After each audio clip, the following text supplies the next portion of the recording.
it to give us the information. Yeah, getting that's I would have been happy to do that for treats, you know. That was a bit more for treats. Right. It's one way to handle it, but just zoom you in here.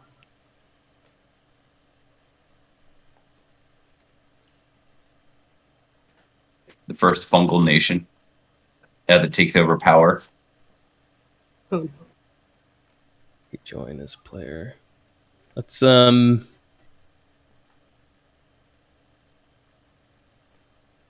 That's right. You got your NPCs here, but they're not really here. They're hanging out somewhere. Hanging out in your wagon. But let me just grab these tokens because we've got a slight map upgrade for you. Oh.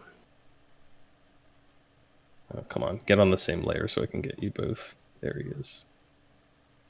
Jabba the Hutt.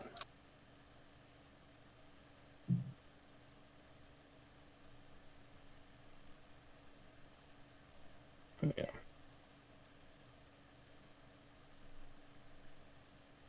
Still a little ugly, but definitely an improvement.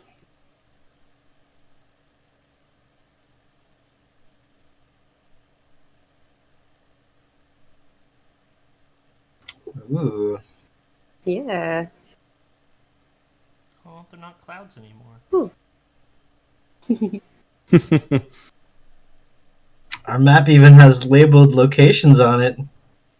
It does. Yeah, those are hard baked in because I didn't feel like separating everything out.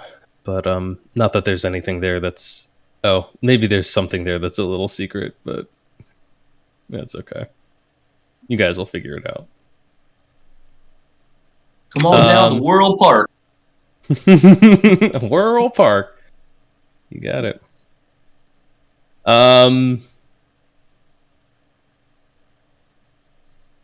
Yeah. Where's that music? Come on. Here we go. So, you... No, I don't want that one. This one. You just defeated this creature, whatever it was, this ooze monster with these other imitations that it had created, which have all just sort of dissolved back into the meal pits. Many citizens have run screaming from the scene, and that just leaves you guys standing around. What exactly do you want to do? Shower. Yeah. Do you want to head back to your accommodations at Mr. Steuben's tower? I don't know. Did we? I don't even want to ask this, but did we try to loot the ooze? It's an interesting question. Yeah, you can certainly have a go. It probably sucked when it sucked people in. You know that their bodies are probably down there in the meal pits somewhere. Is that what you guys think? Like, where do you think the originals of these puppet ooze tentacles came? You know, where do you think they are now? Like dissolved? Are they down there? Everything becomes queen meal. Right.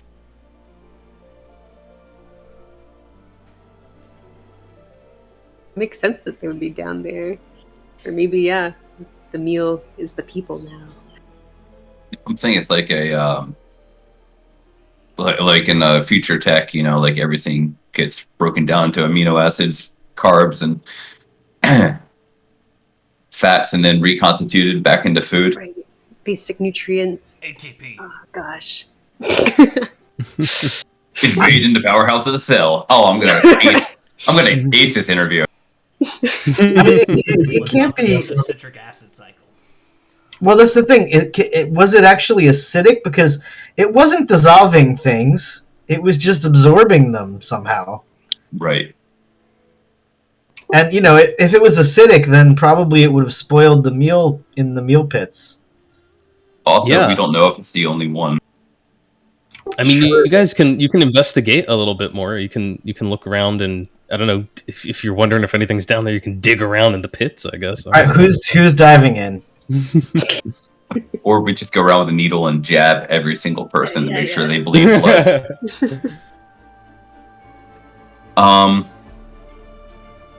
So we had to come down here and figure out what was up. Everybody ran away. It's pretty much just us now at the meal pits because, any sensible person, except for the truly, truly addicted to the stuff, are probably scattered.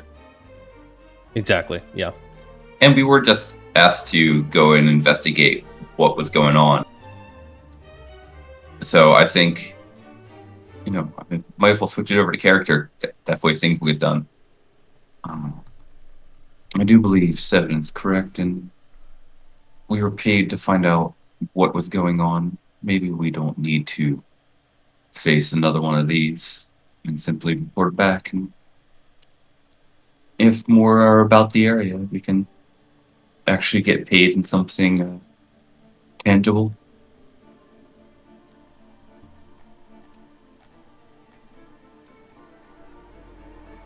Is anybody against going back to our Can client? I take a look at this meal pit and just I would look hand in this meal pit, just trying to figure out what this substance is. Yeah.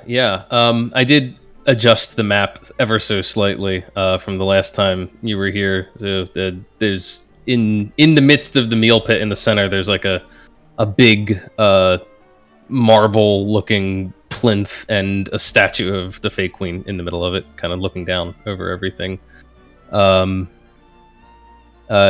hand extended, almost as if offering, inviting you to the pits.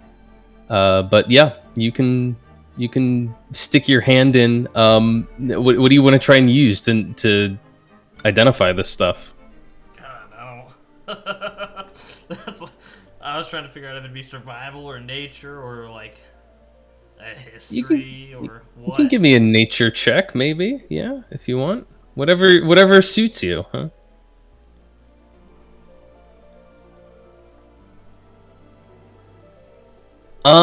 Yeah, Ryland, you're not entirely sure what this stuff is.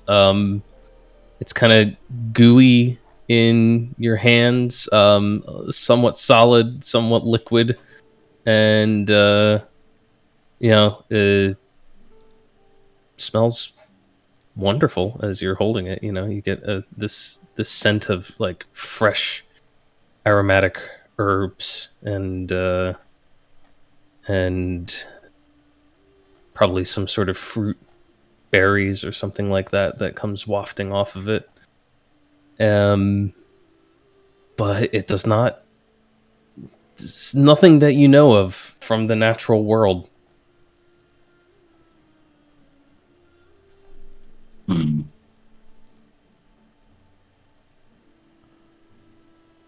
Did we deem if it was magical or not?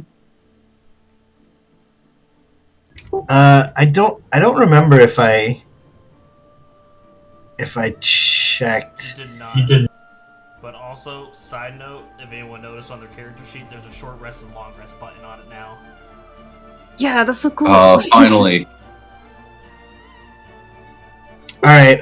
I mean, seeing how Ryland is investigating, Seven is insisting that it's just delicious, and we shouldn't ask much further than that. But he will try to cast. Where's that spell that lets you do stuff?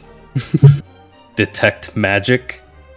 Yeah, yeah. I'm gonna invoke Disco, turn on my arcane sight, and see if this stuff has any magical essence around it, or Sure, of course.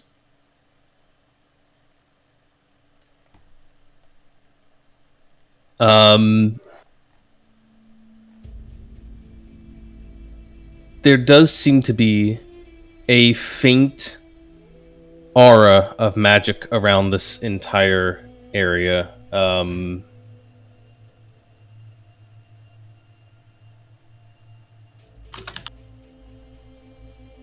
It is...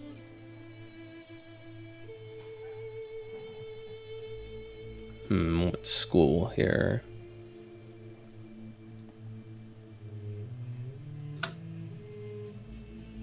Yeah, that probably makes more sense.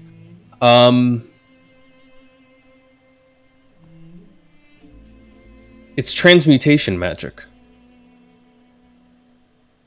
And it is very faint.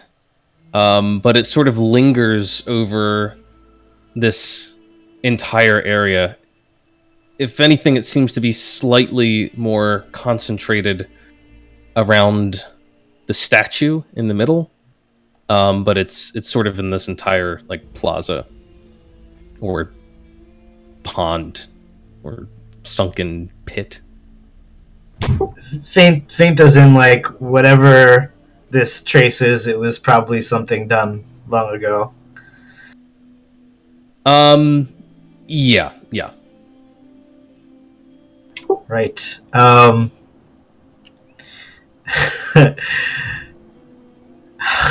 would Seven put this? Yeah, some magic here. It's old. It's fucking obvious. Why do we even bother checking? You can't make stuff this good with normal cooking. What? Nah. When you say it's magical, do you mean like it's water and it turned into this mush, or this mush was here and the magic turned it into monsters? I think, Ryland, you know as well as I do that whatever this food stuff is, someone made it with magic. This is not. You know, they don't. I don't know where you farm this shit. I've never heard of it before. I mean, this is a weird place. This is, Cat's homeland. So you never know what we're gonna find. Yeah, Cat is standing there looking heavily dazed. She's probably kind of retreated back and is like slumped down against the wall of a nearby building. A little spaced out looking. Should we tell Cat to go home and take a break? Is that where we've come to? Told her to go home and read her Book of Eldath and pray heavily. If we could actually pinpoint which memories to remove, this could be a great therapy agent. Yeah, but we killed the thing that does it. But there could be another one. Yes, there could be another one. Okay, but Thank you for volunteering. Me to get here. What are I got some diving gear here. No, wait, I don't. Just do it. What are we doing with this stuff? Are we just gonna leave it here for the townspeople to keep consuming, or should we find a way to get rid of it? Well, you probably should replace their main food source with a different one before destroying. I'm not sure I care enough about these townsfolk, to be honest. We would do either. Well, they're your kind of folks, aren't they, Safine? Do they really need this source? I mean, some of them are former Xantum empires, but they decided to part their own ways long ago. Also, we have much more pressing matters. This is something that we could come back around and check on. Also, this stuff is highly addictive, and were we to remove it, that would be a great way to start a revolt. Just something to keep in mind. Then should we? Just kidding. But maybe we should go and check on our skeleton horses.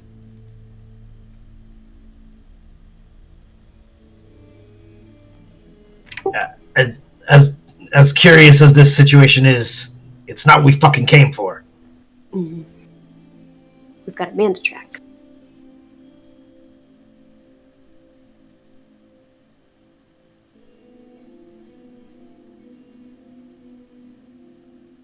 All right. Can leave the pits be for the time being. Ponder over its mysteries. And I will point out, just as a point of clarity, you know that there are undead present in the city. You know that Mr. Steuben is clearly undead. But most of the citizens you've seen, walking around, the guards and the locals, the townsfolk, they're all clearly living, breathing, mostly humans. So it's not as if this is a city of undead. Could have fooled me.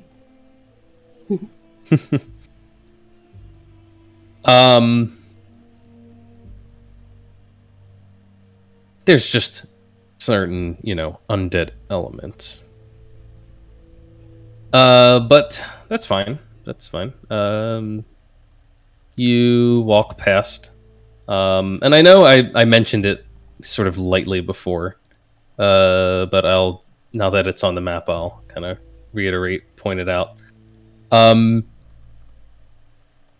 As you're walking through the city, there are all of these strangely formed and shaped buildings, none of them quite regular, none of them symmetrical, each of them seemingly shaped right out of the ground, made out of this white, metallic-ish ore-looking stuff. And then there are these much greater towers and sort of larger buildings that rise up around them. And then in between a lot of the buildings, there are hedgerows. And from what you've seen, they don't really seem to follow a particular pattern, have a real rhyme or reason to them. They do sort of divide up the districts a little bit. They're very thick. And kind of tall, and they actually sort of block foot traffic in places and sort of force you to go around. But their purpose, aside from being purely aesthetic, is not entirely clear. But they do kind of divide up some of these, what you might think of as like blocks or neighborhoods, in strange ways.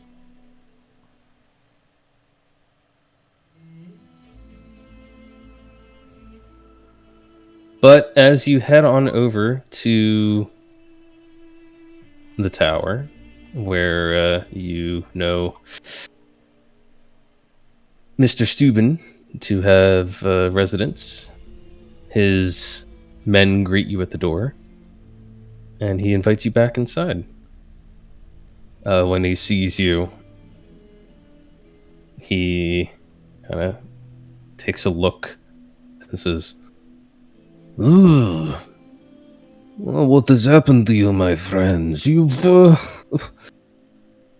gotten yourselves into quite a mess in the pits. Looks more like you took a swim in there than anything. And I've heard rumors, some sort of conflict.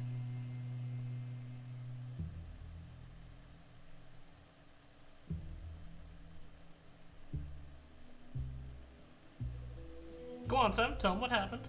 Yeah. You want me to tell him what happened?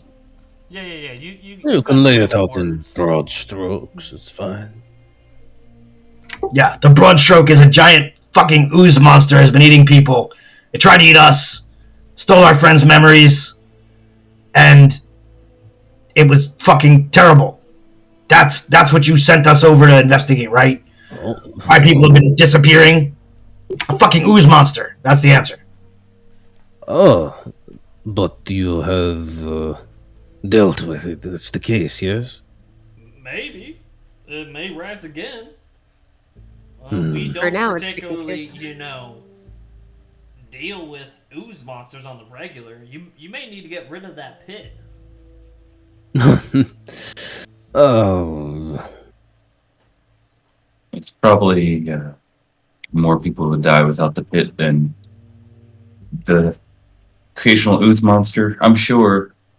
Is this the first time that we had one of these fungal situations. Fungal. Ooh. No fun about the situations, I don't- Fiend. I'm not very big on funguses. You know, they have a tendency to get into the cracks and creases and the folds, and they can be difficult to get out. But in But what this I mean, case, I think you are quite right. The pit is essential to the well-being of Ustalavoy. It is the people's food source, yes? It is what nourishes them, and they enjoy it quite a bit. So, Have they Well, if you want my advice, install a pump and a tap. Don't let anyone near it. Now tell us what the fuck we came here to find out. oh, very thirsty today, I see. Did that put you in a foul mood, my friend? No need. Alright, that's it. Who wants to drag this guy to the pit? Find out if there's another ooze monster in there. It's okay, Seven Son. It's okay.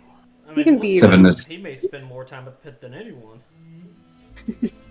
I thought I Again- already made it clear that I have no such need for that kind of sustenance.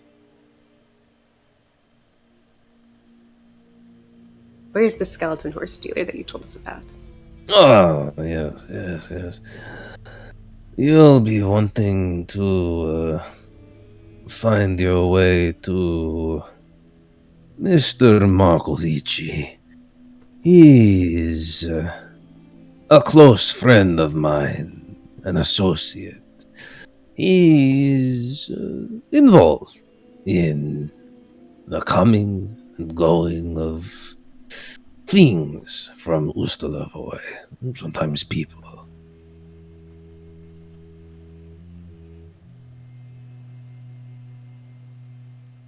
Okay, and where can we find him?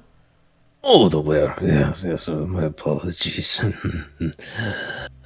Oh, for that, you'll need to leave behind our beautiful surface streets and descend.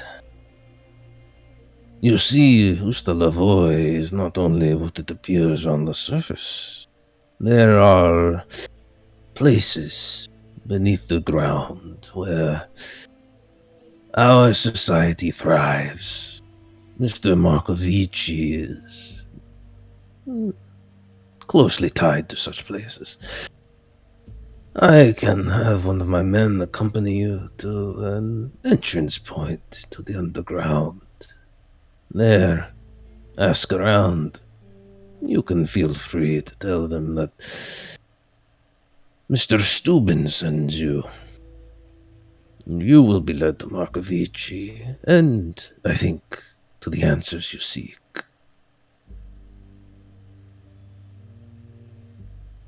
What kind of things are in the underground? It almost seems like that's where the real city is. Oh, there is more of the real there, as you might say, than you can imagine. But it is a place that has risen up in the recent decades, yes? It is, well, not so much a part of the Fey Queen's designs for Ustalavoy, but a certain practicality that has become necessary over the years. So, parts of it might be a little rougher around the edges. Okay, well just set it up for us, and we'll go meet your man. Mhm. Yeah, we don't want to spend too much time here. Oh, what is the matter?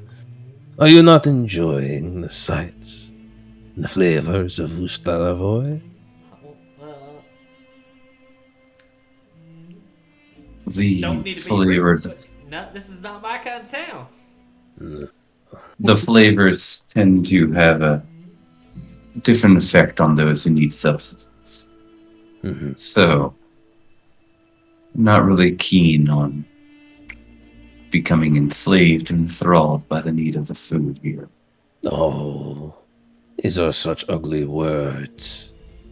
And this is not some sort of,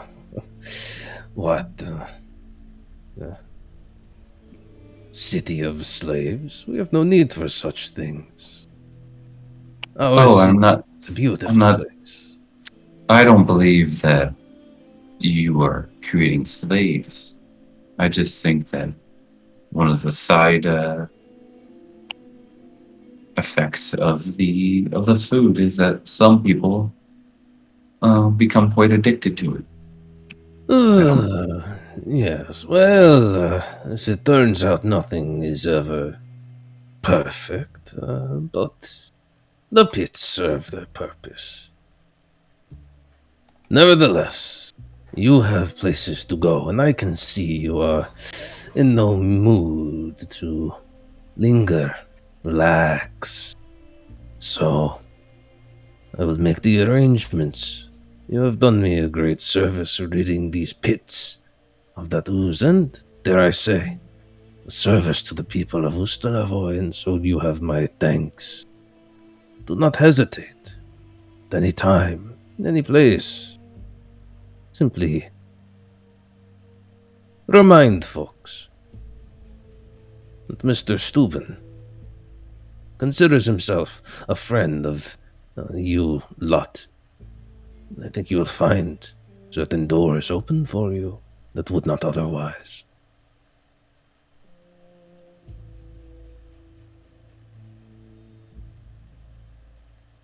Okay, so where are we meeting this person at?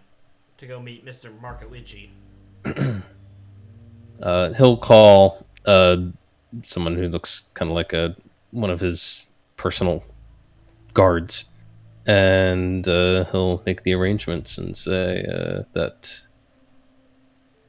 you're to be led to the underground for a meeting with Mr. Markovici. And sure enough, you're led away. Can we take a short rest first? How long does the aid thing last? I always forget to ask that. 8 hours. Or- Yes, you can indeed get a short rest in if you want to linger with Mr. Steuben for a little bit.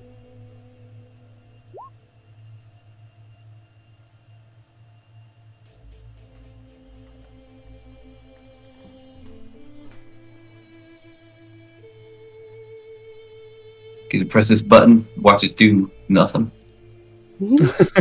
I don't know what the button does yet, I gotta be honest. So if you put like resources underneath, like I have my Bardic Inspiration, my Wand of Magic Missiles, my Misty Step, and all that are linked to short and long rests, I can trigger it so that if I just press short rest, all the short rest stuff refill. Kind of like D&D Beyond. Okay, cool. Very cool. I might roll some dice while we're resting.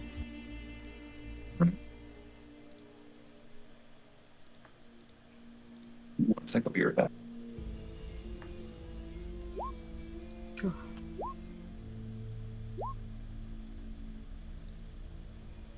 You doing okay, Usagi? You kind of got like fight or flight there for a second. I just tire of games. So many games. Feels like everybody's playing games. Definitely not a warm, comforting town. It was a very complicated route that it just took you on. I guess I could have just dragged you straight there.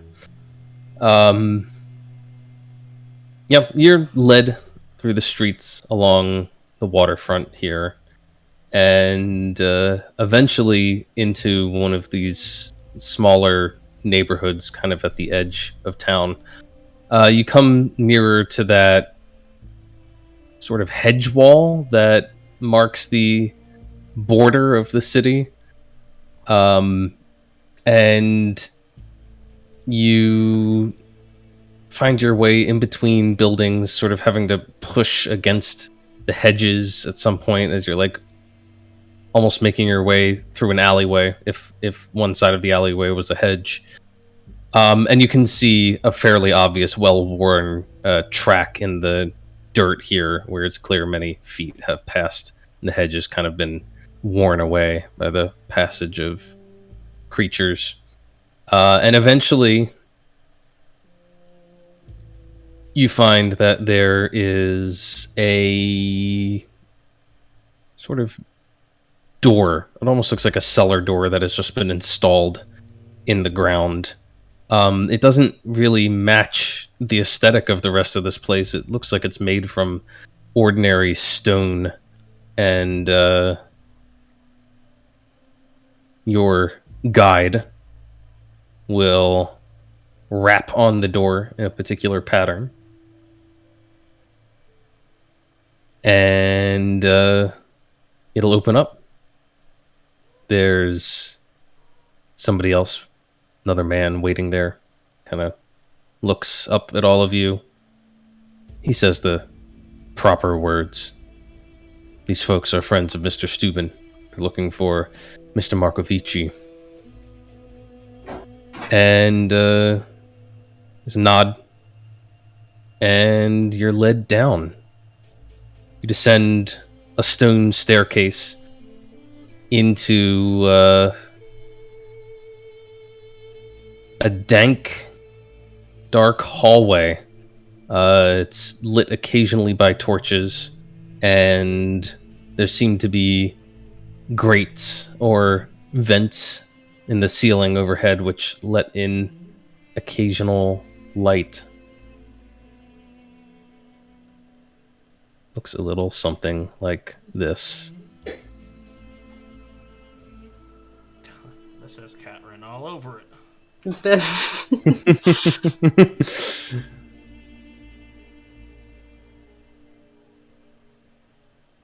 You make your way through some twists and turns. Occasionally there's like a split in the path and you are led down one route or another. You're not alone here. You'll see people occasionally who kind of give you a quick glance and then turn away, clearly intent on minding their own business.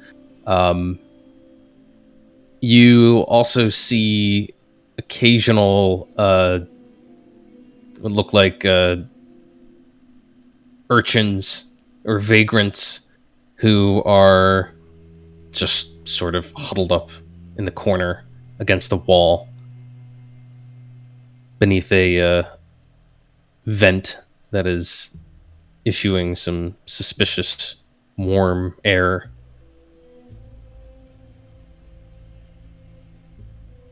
And eventually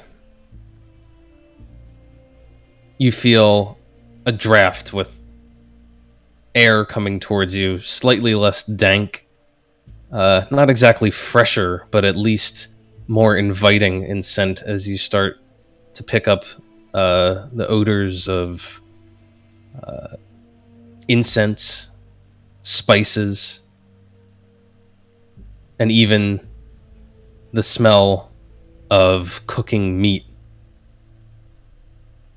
And your dark hallway opens up abruptly into a much larger cavern. You can see that it appears to be at least partially natural, but also has clearly been carved away and expanded over time. Slight trickles of water around the walls of the cavern indicate that the ground here is fairly saturated, so close to the lake, but it seems that great effort has been taken to drain away the extra water, and you can even see, like, in the corners of the place there are pumps that are working with animals turning wheels. And in the midst of the cavern, though, there is rather surprising, thriving marketplace.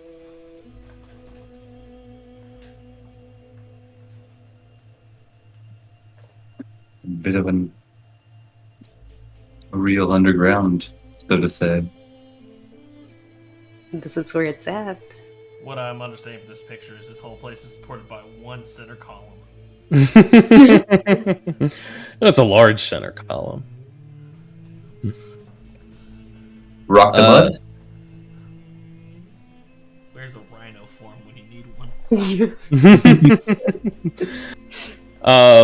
Yeah, the your guide so far kind of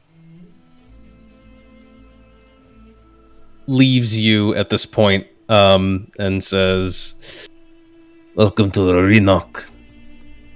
If you are seeking Markovici, you'll find him there. His home. and he kind of points to the north end of, well, you have no idea your orientation in here, but he points to the far side of the cavern. It's not exactly as if this place has, like, you know, a fancy district, like a high-end district. None of it looks like that, but it does look a little bit maybe less crowded and raucous, and a little more orderly over there. You even see lights that sort of line the streets, almost like street lamps.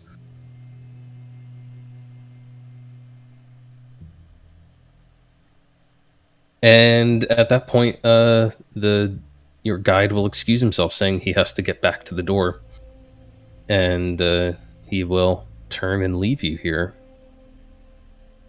Could find some crazy, weird stuff down here. There's no telling what they're selling in the marketplaces. The question is, are these people as addicted to the stuff above? Does it come down here? We are smelling other food.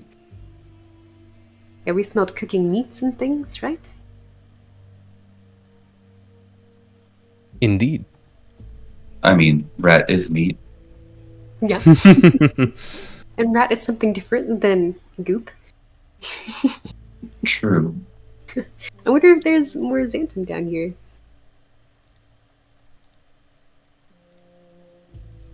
Well, shall we meander? See what we can see. Make our way.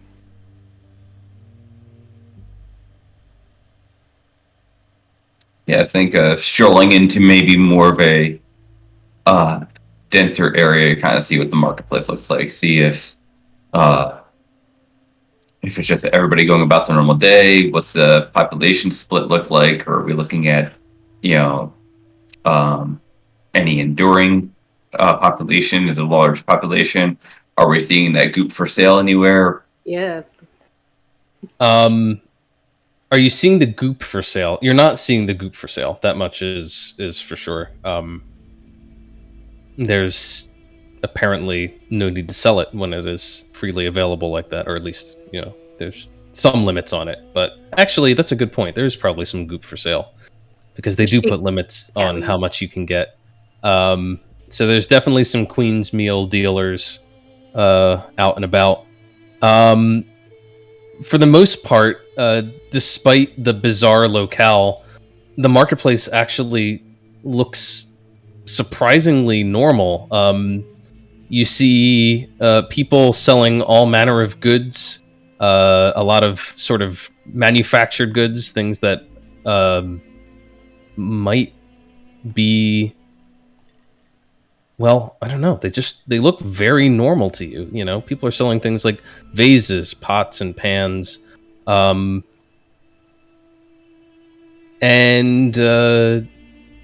food as well.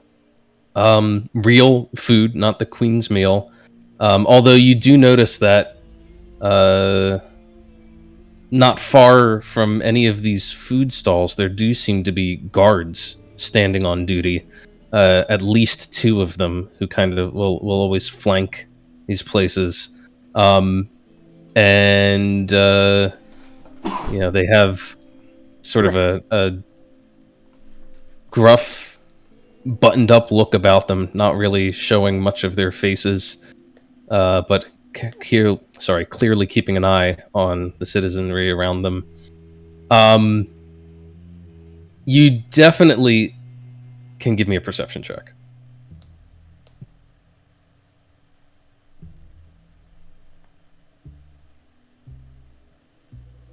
Don't worry, the fiend's got this. Perception check. Oh wow. Wow. Yeah, Kevin. Very nice, Ryland. Nice. This place has me on edge. Yeah. Yeah, Ryland, you're looking around and like you are very, not only are you keen-eyed, but you're also very suspicious. So as you look around the place, you notice that there are things that are off here. In amongst the perfectly ordinary, there's something here and there that catches your eye. A human skull sitting on a shelf with other pottery. Its top carved out, and it's being used as a flower pot. You see something crawling around in a gutter, and at first you just think it's a rat, but then you look a little more closely and realize it is a hand that scuttles away. And some of those guards around the food stalls, very closely, tightly buttoned up. Safine, you clock this as well. You pass by one of them, you catch a whiff of death, and you realize that, not sure if all of them are, but at least some of them are clearly undead. Okay. Ryland's just walking through here holding his holy symbol. And he's just, guys, can we find this horse, this skeleton horse person, and get out of here? Oh, Ryland's son, are you okay? I don't like this place. What do you mean? Freak with it. I don't get good vibes from here. It's bustling. There's people living like actual lives. What's not to like about There's a it? skull over there. There's a hand in the gutter. A hand? It smells like death. It smells like Safine went on a shopping trip, honestly. Maybe there are. Oh, words in most of my resources are doing. Yeah.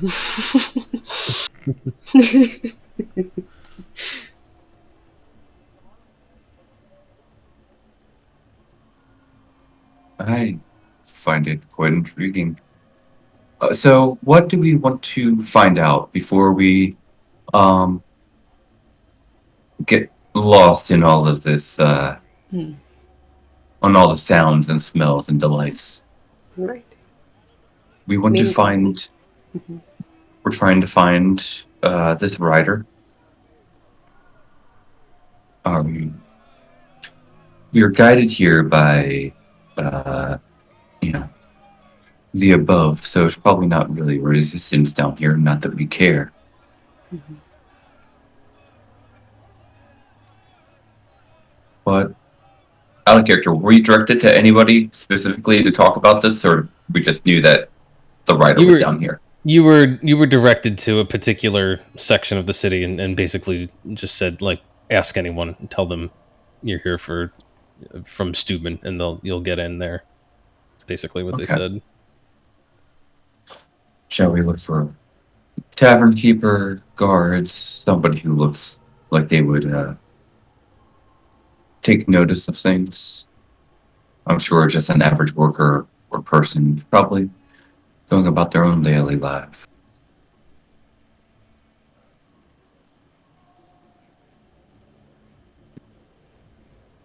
Maybe We can- kind of, yeah, more of a common person.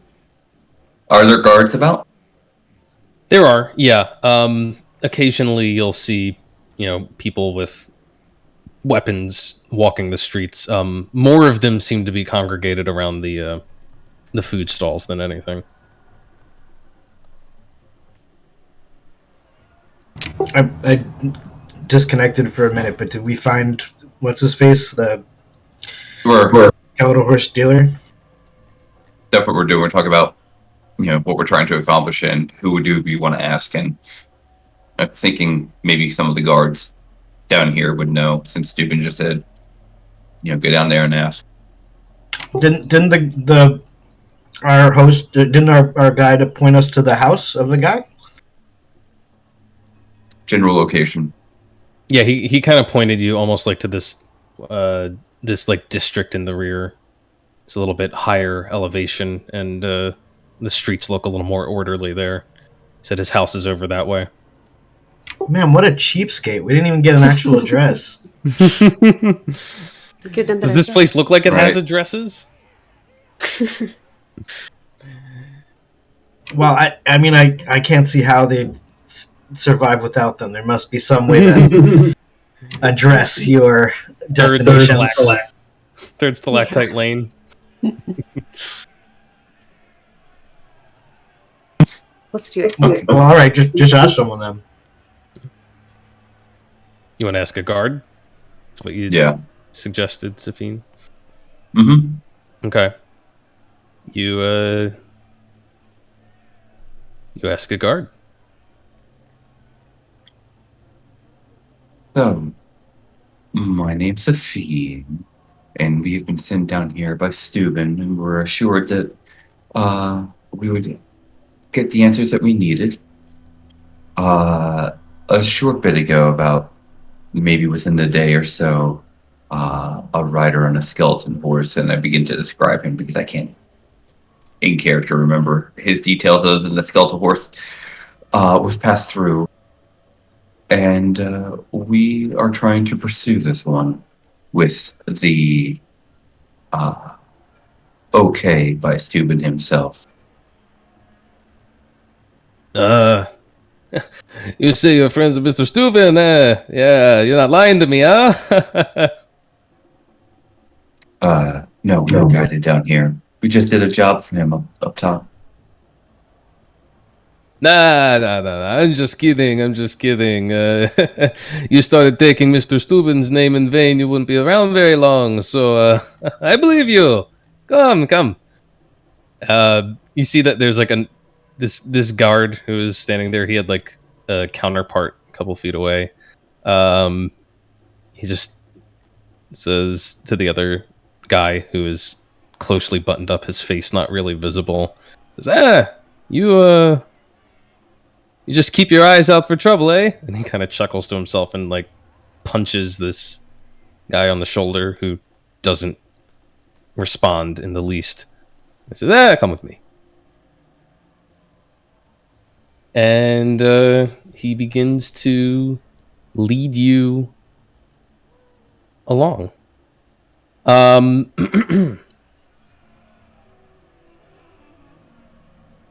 do we have? We had a natural... Ryland had a natural 20 on his perception. Yeah, cool. I'll carry that over. Ryland, as you guys are continuing through the streets now, being led up to this elevated district, you notice that some folks seem to have taken notice of you. There's definitely been eyes on you as you've had this conversation in the street. And you even see like a kid go running off down an alleyway, and you're almost positive that he must be carrying messages for someone. Never about trust you. kids. Anyone looking at me, I'm holding the holy symbol. Staring at me. Right. But eventually you ascend some rough-hewn stairs, and the back of this cave, like I said, is a little more tidy. There's some actual like building faces and the like, rather than these little hovels and sort of cobbled together structures. And you're led up to one in particular. Once again, you see lots of secretive little knocks on the door and glances at guards and words softly exchanged. A couple looks in your direction. And a rather grand looking wooden door like nicely paneled and carved and everything, opens, giving you entrance into fairly resplendent looking hall that seems entirely at odds with the streets you just came walking out of. It looks almost like an old mansion that would be more at place somewhere far from this land. But it is filled with fine furniture, and eventually you are guided by a butler who wears a mask, covers his features, into a study.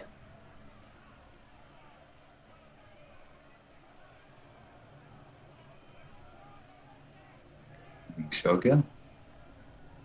Maybe keep Rylan towards the back so the first impression Yeah. isn't paranoia. The mask is a little creepy, Rylan-san.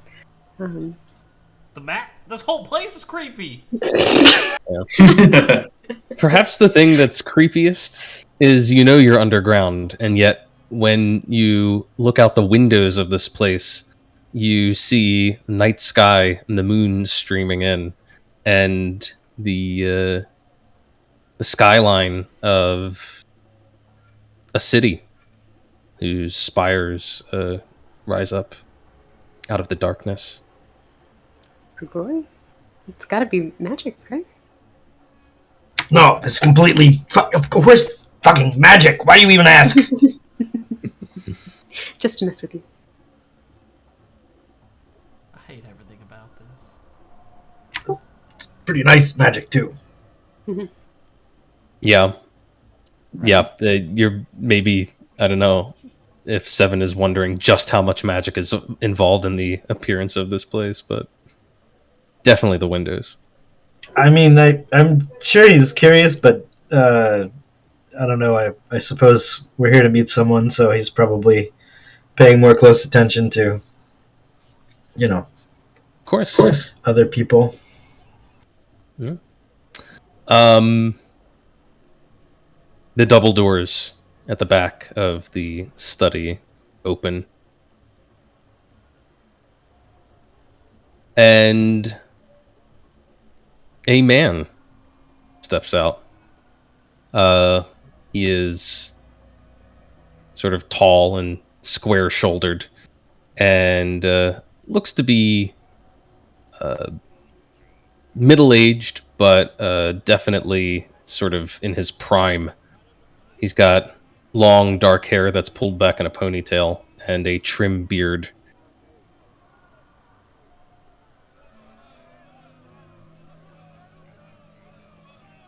And he looks something like this.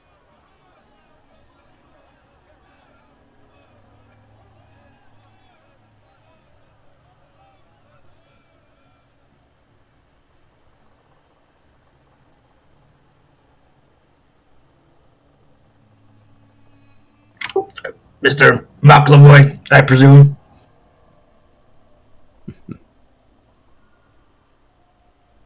I was told I had guests from the surface. Guests dropping Mr. Steuben's name. Apparently, he did not do the courtesy of getting my name quite right. Well, that is no matter. Allow me to give you an introduction. I am Dumitru Markovici. May I ask why I have the honor of such unusual guests in my home? Mr. Markovici, we'll keep it real simple. Keep it We saw simple. someone kill a friend, someone we knew, and then he got on a skeletal horse and ran this direction on the horse. And we heard you are a purveyor of skeletal horses to people. So we were just really wondering if you had a list of people you sold skeletal horses to. Who returned one yesterday? I'm not sure that it works quite like that. They aren't exactly rentals, but I am a purveyor of quite more than just horses, skeletal or otherwise. However, I am the sort of man that knows who to know to get things. Yes, and, well, such goods as undead riding animals. They're difficult to produce in Ustalavoy, or anywhere in the realm for that matter. Certain agencies are not particularly keen on excessive use of necromancy around here. It is rather frowned upon by the powers that be, at least outside of Ustalavoy. And so importation is easier for such things, yes. I could get you one easily, but what you are asking about is, do I know someone who got one, who might have come in and out of town recently? I suppose I do have eyes and ears around the city gates, both the ones that you see and the ones you don't. So, it is easy to keep track of who is coming and going. But who coming on this horse? You're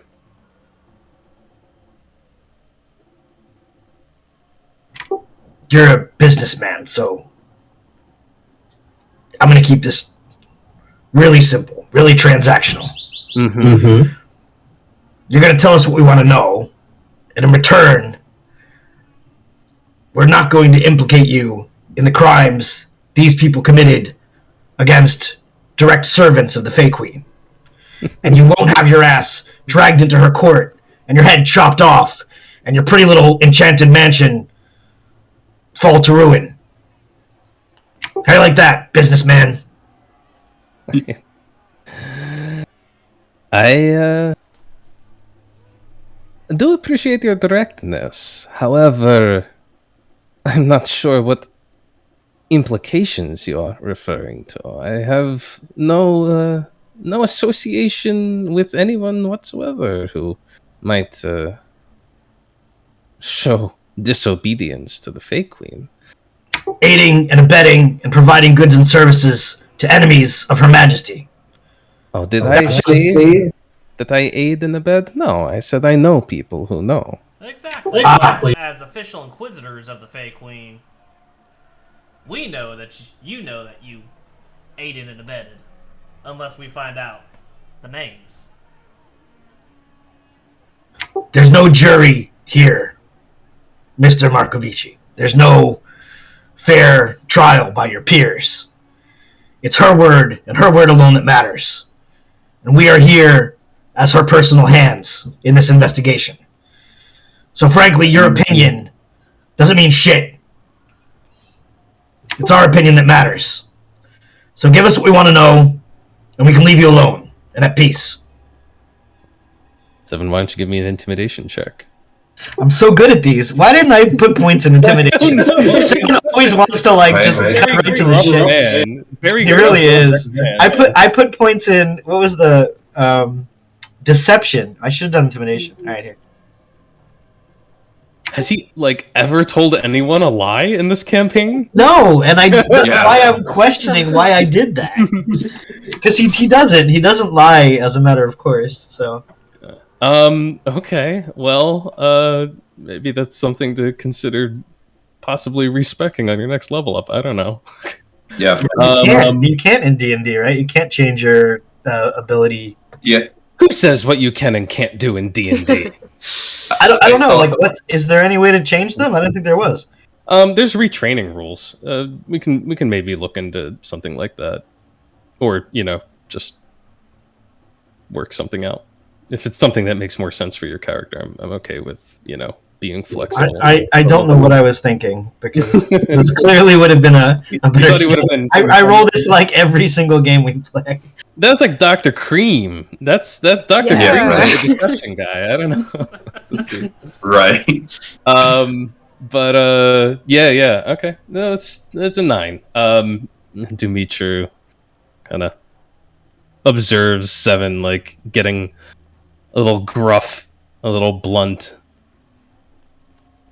and he just waits for him to finish, and then responds by getting up, taking a little walk over to a small bar by the corner. There's a decanter of deep red liqueur.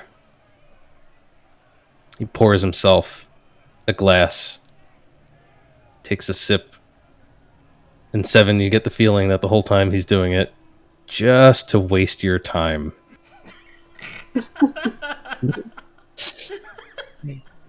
And then he looks at you and says,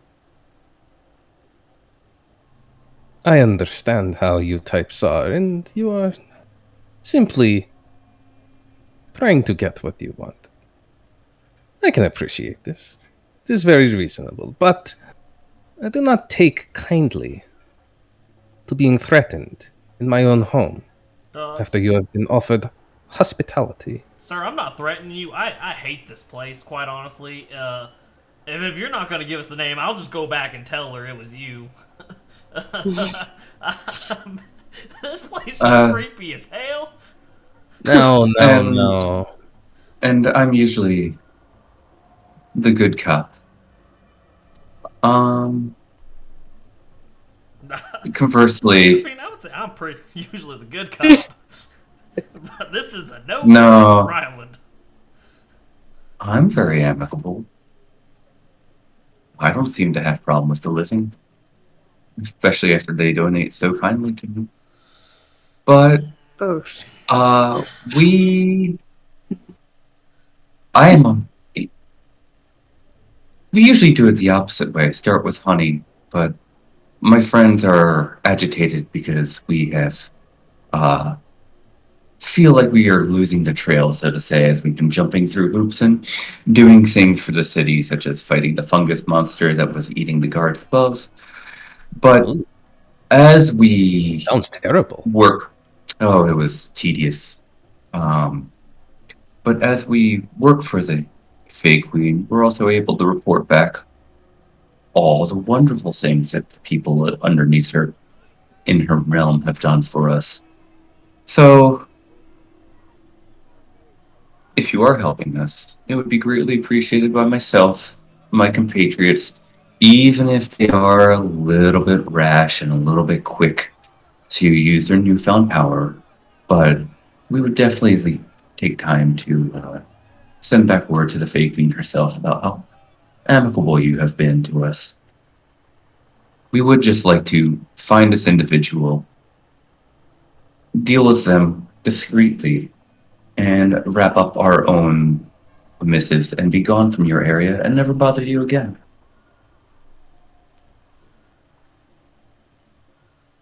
All right. Why don't you give me a persuasion roll? Is that one that they got double the ones on the one time, right? Cool.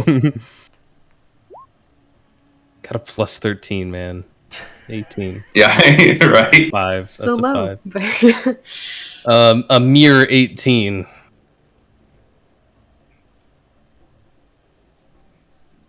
Mr. Markovici pours a second glass and walks over, offering it to Safine. Says, I'll gladly take it. now this sounds like a more amicable sort of arrangement, You want to know a thing? Yes, I can tell you this thing. And in exchange, you can be very clear to the Fey Queen how helpful her loyal subject and citizen Mr. Markovici was in your search. And that you have the city under control and she doesn't need to really pop in because it all runs so smoothly. Yes. Very well. There is a certain part of the underground that we do not use so much. Yes, it is part of the old sewer system. It is designed by the Fey Queen to help drain this city of hers. But it is not quite so much to my tastes as the rest of the underground. And many folks shun the place. However, there is one fellow with a proclivity for necromancy who lingers there. And as it just so happens, I happen to know that he came and went from the city not long ago. And that this undead horse that you speak of, well, he had a similar means of conveyance.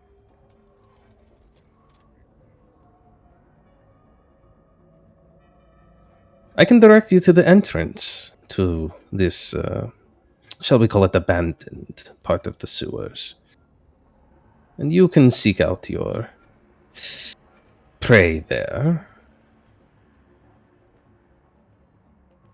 I just have one question, one point of clarity that I would like to ask in return for this information.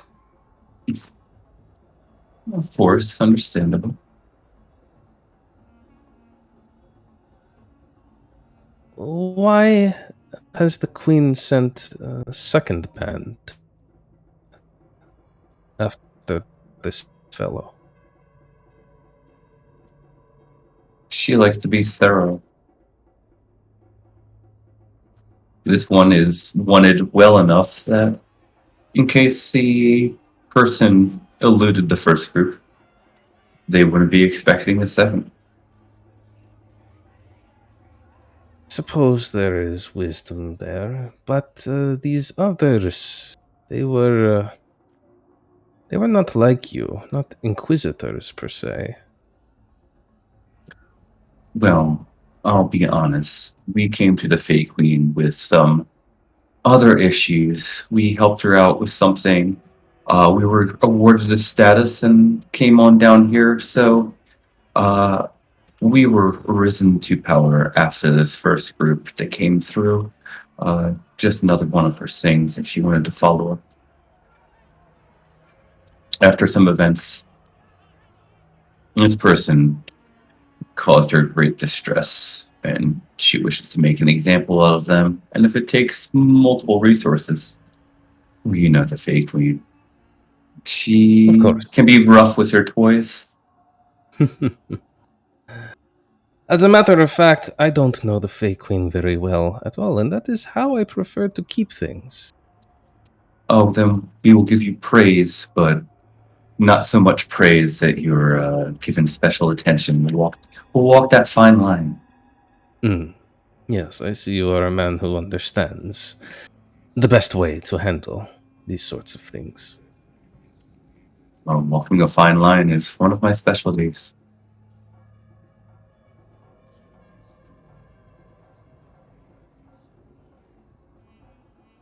Well then, I know that you are a very busy bunch. You have places you are so eager to get to. Don't mind barging in wherever and maybe smashing things up a bit on your way to where you're going. But while I've got you here, is there anything else that you would like to ask me? Out of character, do we have anything else? Yeah.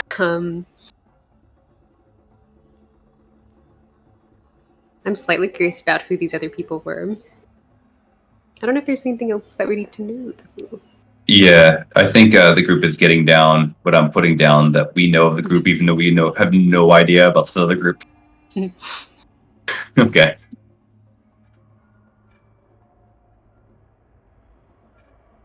Very well, then. I have some matters that I must attend to. I trust that you will enjoy the liqueur, and I will be on my way. Once you are finished, the footman will see you out.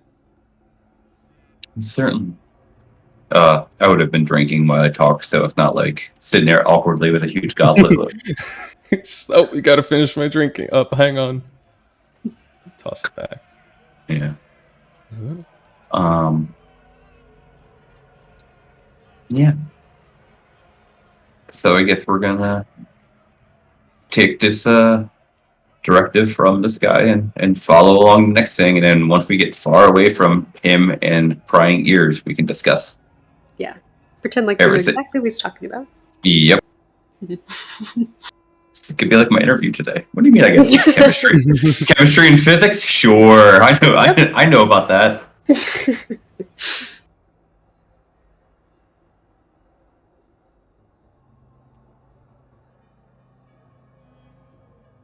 Okay. So, yeah. All right. Ready to see this necromancer? Oh, come on. Where the heck is it?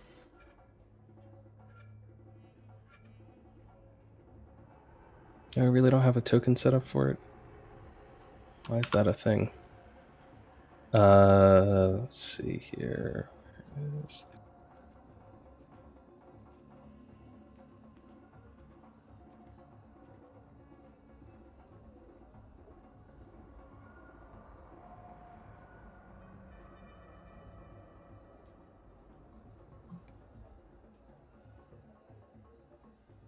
Oh, that's not the right one. I guess that'll do.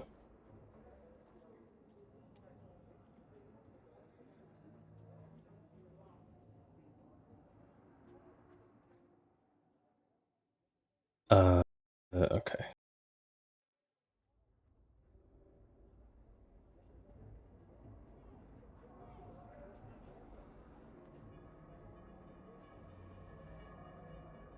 So,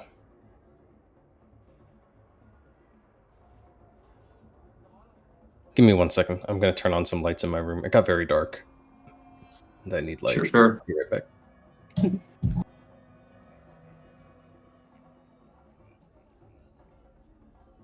Wonder if we'll find a dead hand people with this necromancer in the sewers. Right. Okay. You get your directions from Dimitri on how to access this abandoned part of the sewer, and you leave behind his house. Make your way back out into the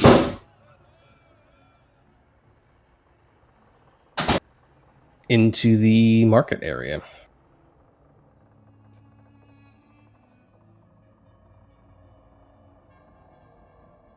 And as you do so, walking the streets, you hear a high-pitched keening sound, which feels entirely out of place in this underground city. And you realize it's because it sounds very much like a large bird. And then you hear a voice calling out, Nimue! Nimue! It's me! Nimue! Over here! You're like, the fuck? Look around. Just head on a swivel. Someone knows me. Down here? In the farthest part of the Nimue, world? it's me! Me! Who is me? It's me! And this figure bursts out of the crowd. An Arakakra, who is wearing some very simple looking garments, dark robes that kind of hide them and allow them to blend in, except for when they're screeching like this. And in a way, Run up to him.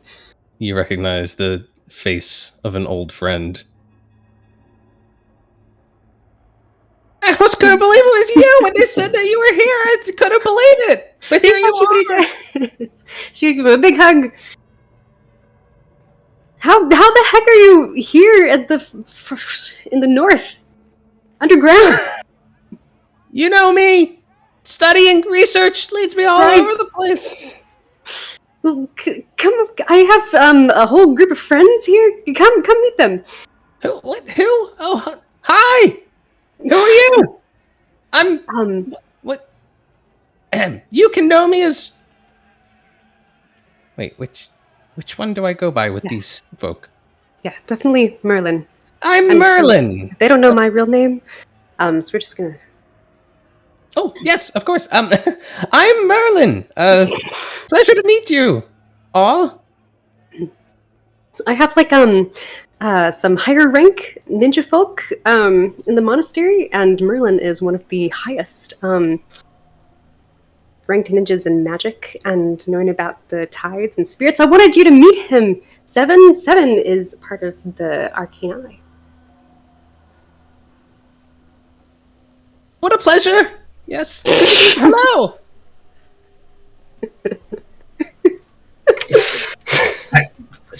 Wait, what was your name? Merlin. Merlin. Merlin. Merlin. Merlin. That was great, thanks. Anything else? Did you get it? Merlin, what is someone like you doing down here? Oh, Did well. you get lost? No. As a matter of fact, my research has led me here. Heard all sorts of strange things happen in the realm, in regards to the spirits and the land and most especially the plant life around here. It's a strange habit of forming into people, coming alive and, fulfilling the orders of the Fey Queen and stuff. Wanted to find out more about it. Thought I had to come in person. I didn't exactly intend to end up here. Didn't intend to end up here for so long. But you kind of get some contacts. You talk to some folks, start finding out about some of the more questionable things happening here, and you find yourself in more questionable places, and then before you know it, your paid eyes on the streets start telling you that this strange folk come into town, and they start describing them, and they sound an awful lot like folk that you know, but also some folk you don't know. So then you come and you check them out, and then you find out it is the folk you know, and also folk you don't know. So look at that. I feel like you get lost a lot, Merlin. That seems like normal for you. No. We've seen the people. We've seen the plant people, and maybe that's. You've seen them. Well, how? We saw the Fey Queen commanding them. I wonder, if the fungus monster is kind of related to that in a way. Fungus monster. Thinking about it. What's a fungus monster? Fill your friend in as we Kind walk. of a self-explanatory one there, Merlin. That's a monster made of fungus. Oh. And goo. But I'm so excited that we found you. I would love for you to come with us.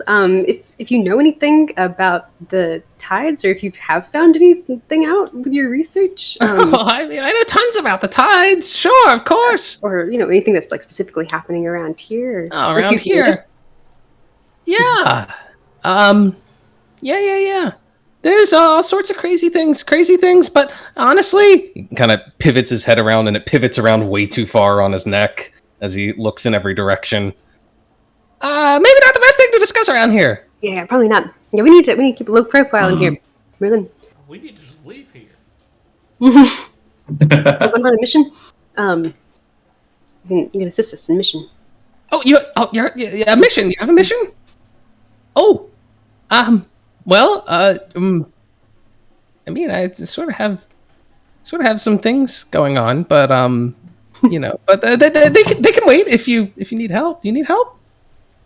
Yeah, we I need mean, help. you must need help if you're here. This is a weird place to find you all. This whole Or you specifically. cavern needs some help. And the place above the cavern. Ah. Who's still avoid? It's a cursed place. Oh yeah, it's terrible. No doubt, a horrendous perversion of the tides of magic is happening here.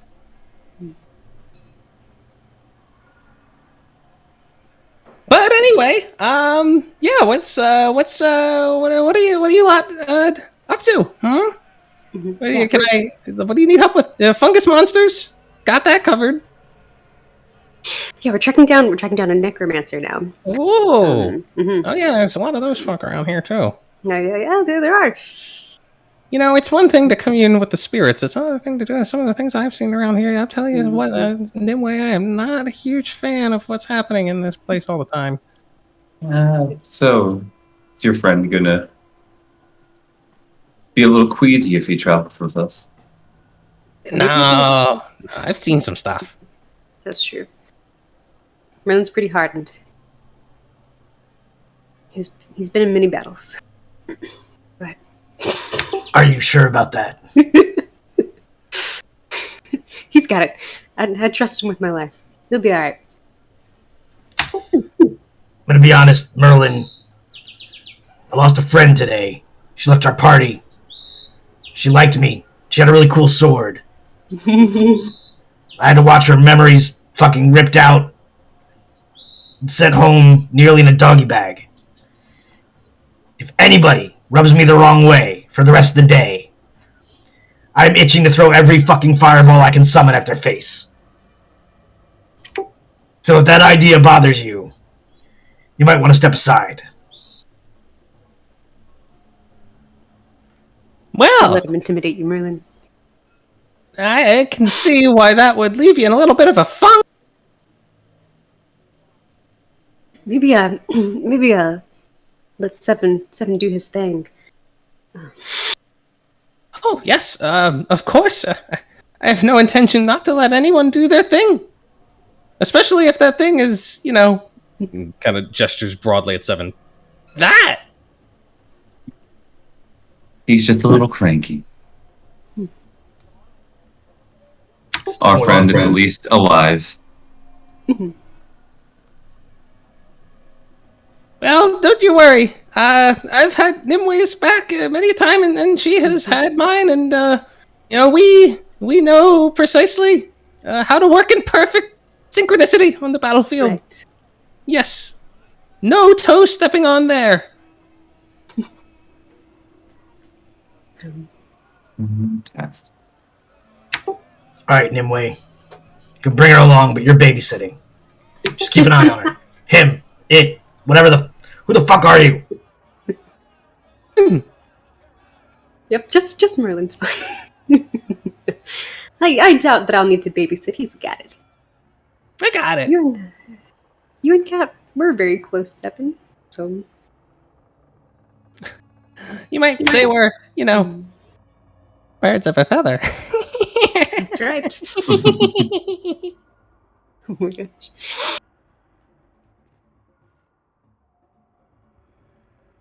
Apparently I have a sense of humor. Okay, let's go.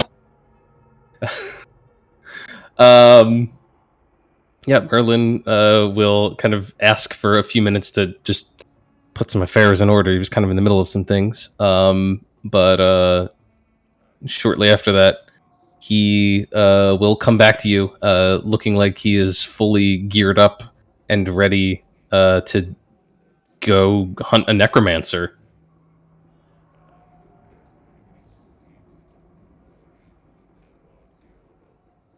Including better armor than whatever an Aarakocra normally gets.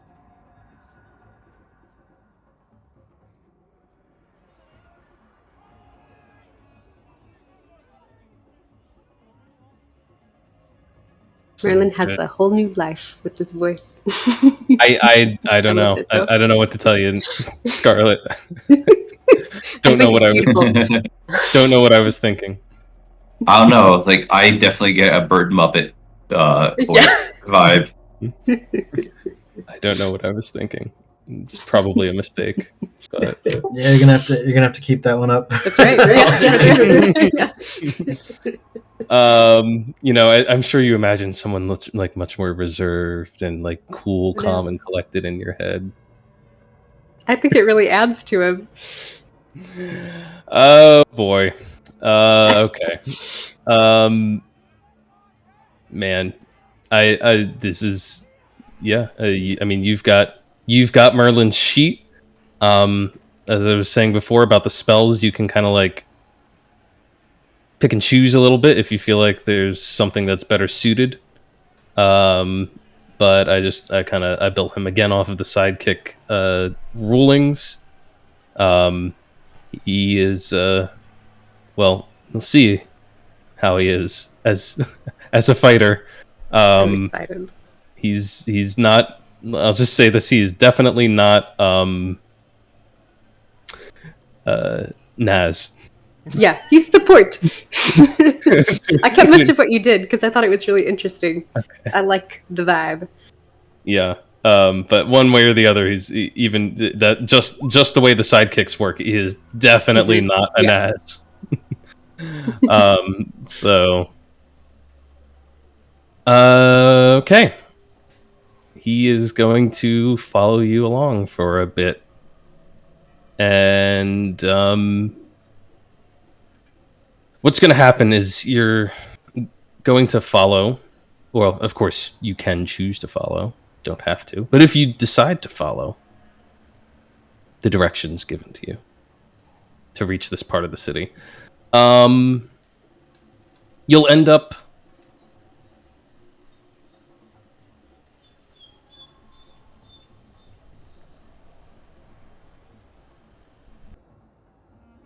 traveling out of this section of the underground.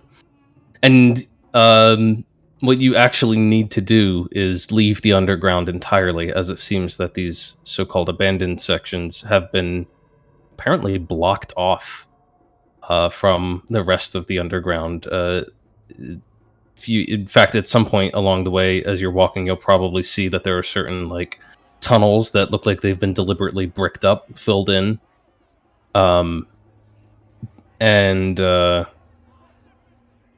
Nevertheless, heading back up to the surface, you can make your way sort of to the far end of the city. Still not that far in the grand scheme of things, considering how small the place is. But you head over to a district on the far corner of Ustalavoy and down into another sewer entrance. This one, much less official, shall we say. It looks like there's just sort of an open hole in the ground with an old rusted ladder leading down. And it looks like at some point somebody just pulled a plank of wood over it, a few planks to just kind of cover it up, keep, people from falling through. But it's very easy to find, especially knowing what you're looking for. And if you just kind of shove those out of the way, you'll find yourself descending down into a tunnel. This place, you very quickly realize, is not the same vibe as the underground you were just in. Maybe beneath Ustalavoy as well, but not only is it quiet and dark, devoid of signs of activity, but the whole place feels different. It doesn't feel like it was constructed and arranged in a way that sort of makes sense. It doesn't feel like it makes sense at all. The walls are sort of lumpy and seem to be made of more of this kind of whitish ore, although it has been covered by filth and grime over the years, which leaves it this sort of lumpy grayish color and texture. There is a thin stream of refuse which seems to drip down from places above. You can occasionally hear it kind of droplet plunking down into slow moving water, and you do see a sluggish stream which makes its way through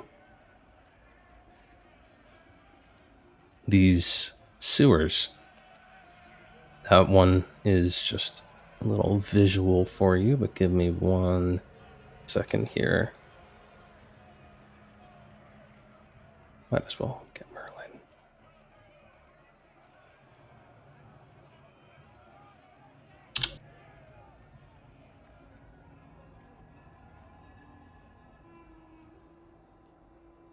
Ah, so sad. I almost grabbed Kat and dropped her on the map. Aw.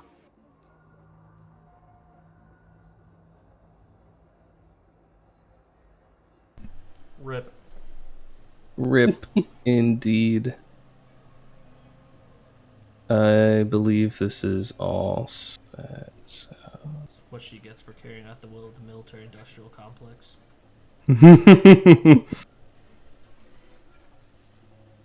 There's definitely energy missing though. Without Cat. Let me ask you guys this. Yes, I'm creeped out still. How much do you guys see right now? I see the entire little like circle we're in and a little bit down the hallway. Okay, then it's just, let me just reset because this is gonna screw me up. I'm just gonna reset one thing for in terms of the explorer mode and the dynamic lighting.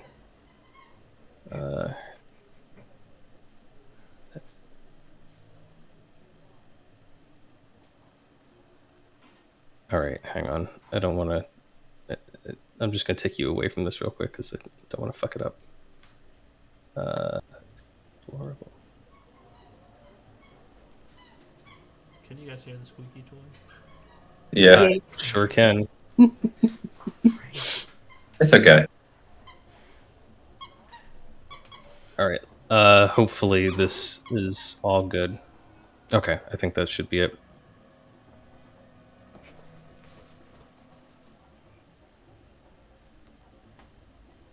Wait, this music is no longer fitting. Something a little more drippy. Oh, why would you describe it like that, Anthony?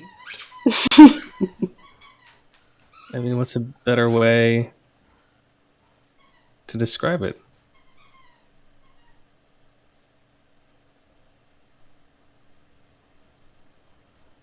Literally anything else. Moist would have been a better way than to describe drippy. Drippy.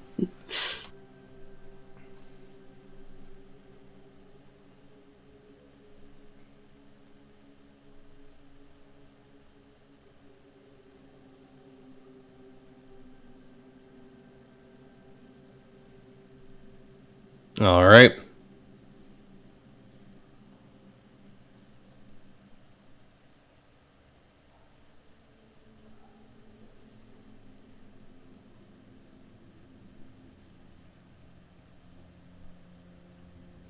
Oh, what's the plan? Excellent question. Are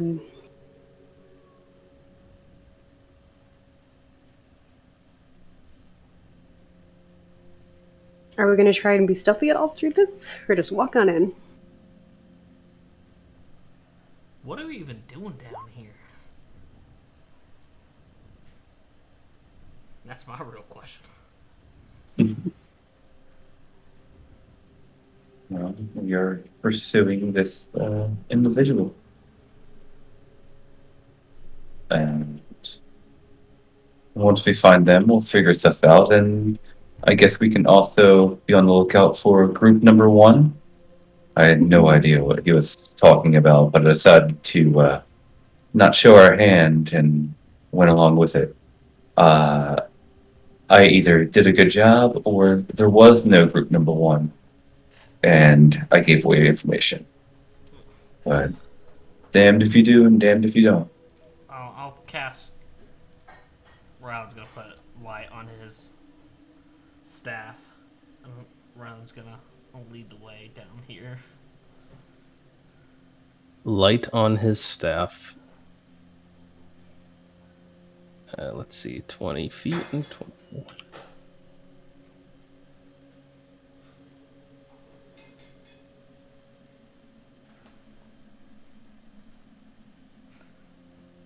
Okay. What's it called?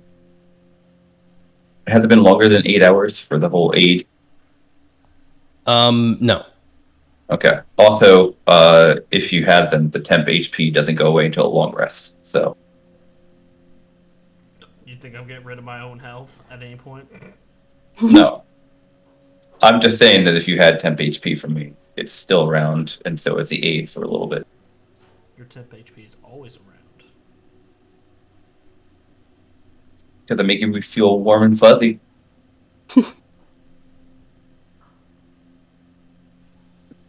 Okay.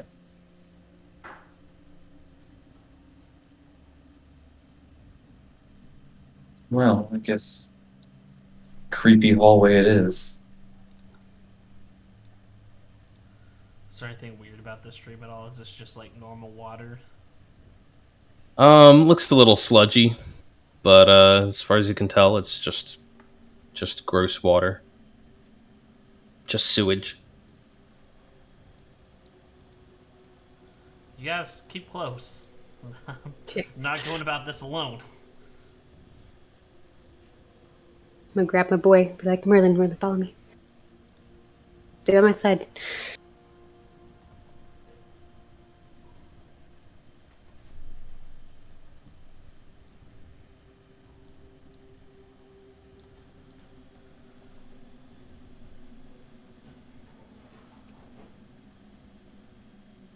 Well, looks like we already got a choice to make.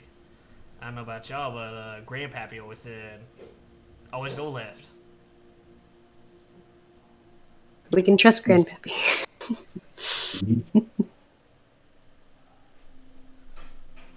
If you're worried about traps, you can send my eye to scout these whole tunnels. I'm less worried about traps and more worried about seeing the same kind of people we've already seen. Mm-hmm.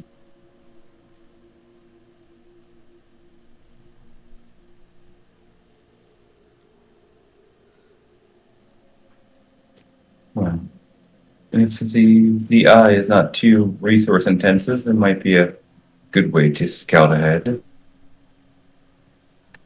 It's fine if we actually care about the scouting.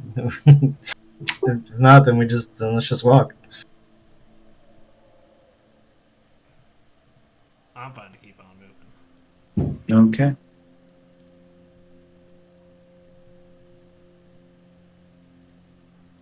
Oh, Then we're just gonna keep on then.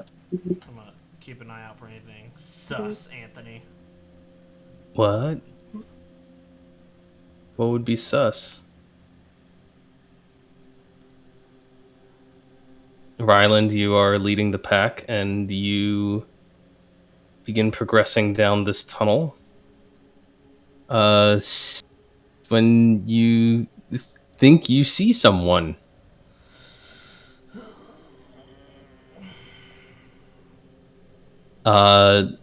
There around a bend, you just catch brief sight of a man before he draws back into the darkness. I hate that one even more. Better than within to the wall. just speak to him, Ryland, son. Quite frankly, Country I don't- hospitality? I don't want to talk to these folks. I'm gonna be real honest. Okay.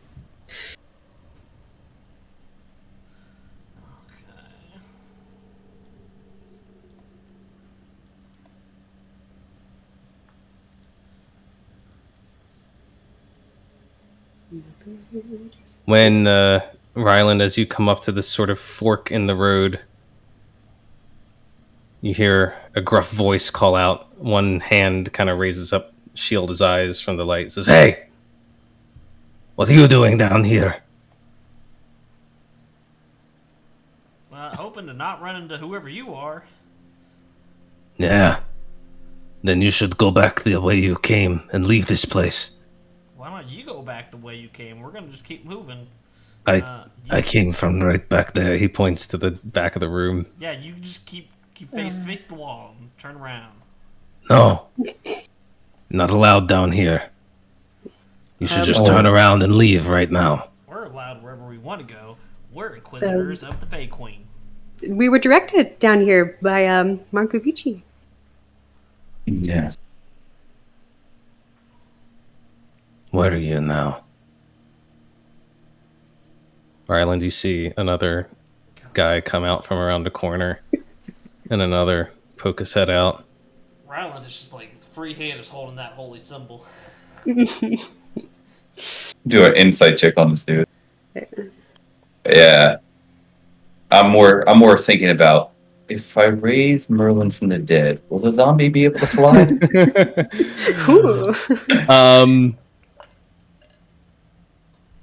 Yeah, Safine's not really paying too much attention to these folk apparently, but they seem to be moving up to block any further progress. You can see that these like little side passages that they're coming out of, they seem like sort of these offshoots for drainage. There's like a little bit of a flow of sewage coming from pipes, I guess, in the walls, like holes that's sort of seeping in.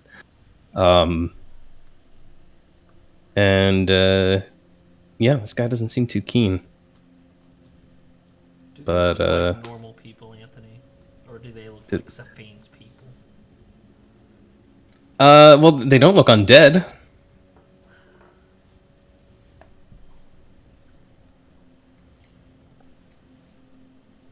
Okay. Hold on, let me...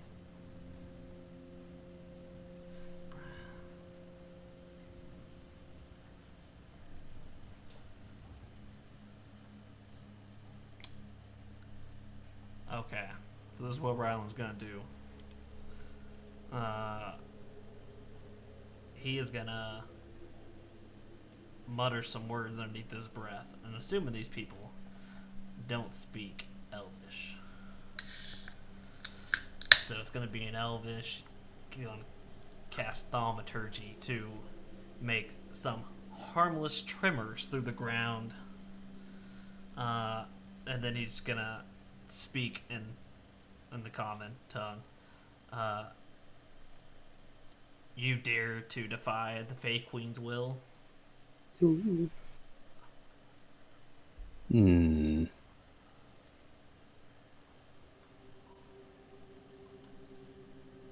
Harmless tremors. And And I'm also gonna make my eyes go green, like glowing in the dark. the man says, Oh, the Fey Queen. Yes.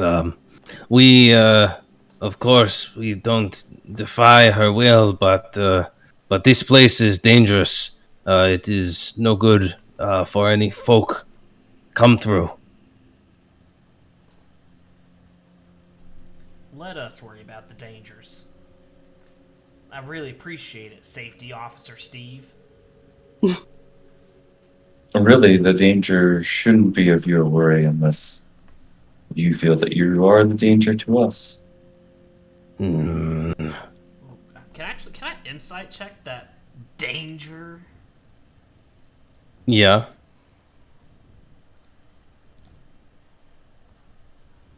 Okay, Ryland. You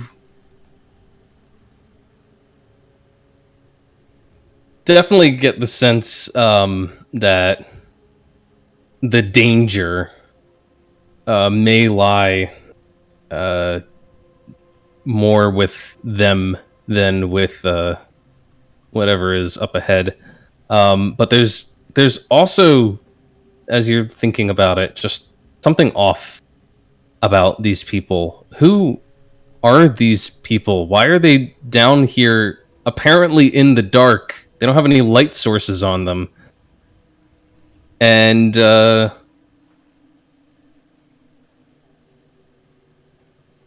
yeah, and why are they so insistent that you can't go forward? It doesn't make any sense to you whatsoever. All of the fungal people, the disguised fungal people. Do you well, what did you notice about the fungal people that you might notice here? I don't know. The trail of Yeah, the trail. Yeah, the trail, I guess. You want to check the ground? Yeah. Give me a perception check. Oh, Safine, that one. that was better than Safine usually does. Yeah, you look to the ground to see if you can make out that sort of thin white slimy trail, but it's really hard to tell because the whole floor looks sort of thin, like a slimy and whitish. Yeah, you're having a hard time making out any sort of trail. Okay, I'm just gonna try and walk past these two guys, push right in between them.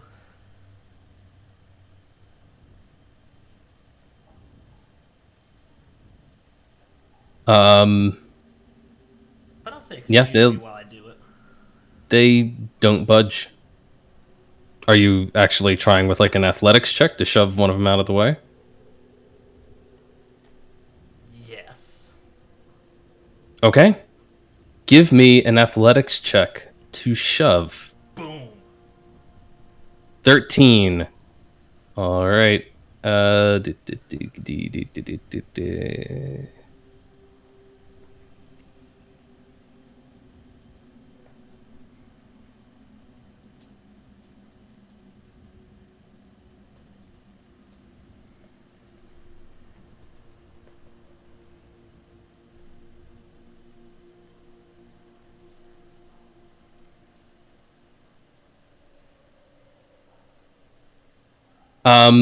Yeah, as you go to shove, the guy kind of steps slightly to the side so that you can't get a good grip on him, and then kind of lightly pushes you back so that you're right back where you started.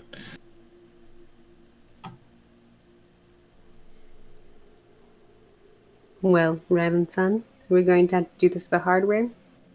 I'm just gonna look at Seven and be like, make a move.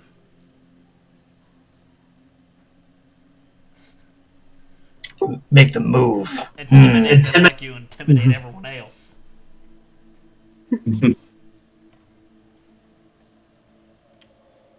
Threaten them with life or eyesight. Hey, you there. Who do you think you are? I'm Rylan the Elo. Who are you? Just more. What are they wearing?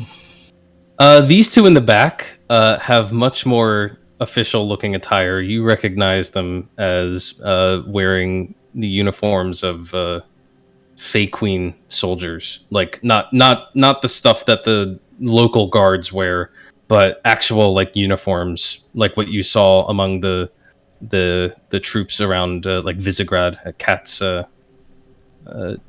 town. Do you are you recommending violence, Ryland? I'm not recommending violence. I'm recommending a threat of violence. Citizens, if you respect the Fey Queen's authority, clear out of here. We are the Fey Queen's authority. No, he's talking to them, not us. You heard the man. Get to school back to your little paps. I was talking to you. Be gone. I'm sure you must have missed my Inquisitor's badge then. I have no idea what that is. Get out of here. Yes, get out of here. Get out of here.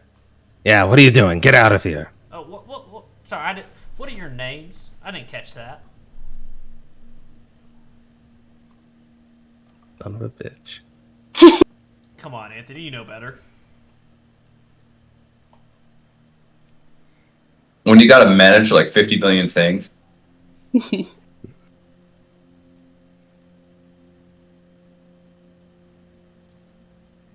don't know, man. They've all got names. I'm Vitomir, and that's Cesar, and that's Irvin, and that's Gaspar, and that's Oleg. Again, but in reverse order. Okay, cool. Well, now So, that we know your if name, you're- we need. Oleg, Gaspar, Cesar, Okay. Vitomir.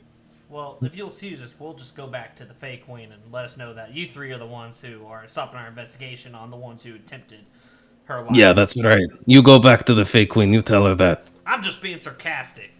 God.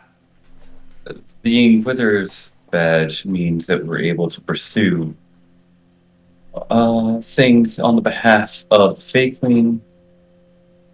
She looks aside to collateral damage, especially if that collateral damage is brought back under her command. So, if you would kindly step aside and allow us to pursue the task that we were given, we can be on our way. Hmm. You see, as they're standing there considering this, you can give me a persuasion roll. The guy in the back Okay. kind of slips off out of sight. That's not something I would notice. Persuasion.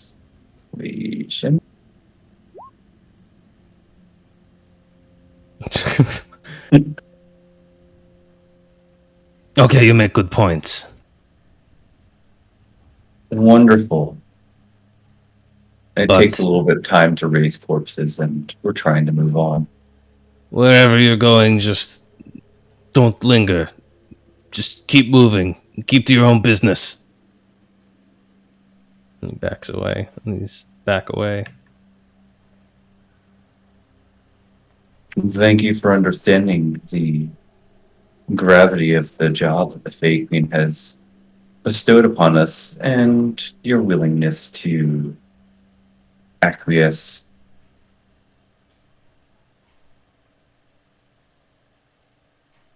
All right, let's go, Ryland, while we still can.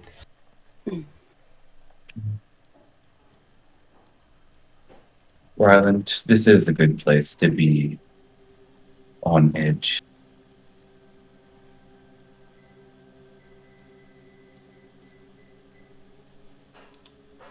Okay, so I'm seeing, like, it looks like it branches right here, but I can't see anything. Is there, like, a door there? Yeah, there's a wall there. Oh, wall. Okay. Yep, just a wall. I would tap it with the staff and see if it sounds weird. You tap it with the staff and give me an investigation check. I'm terrible.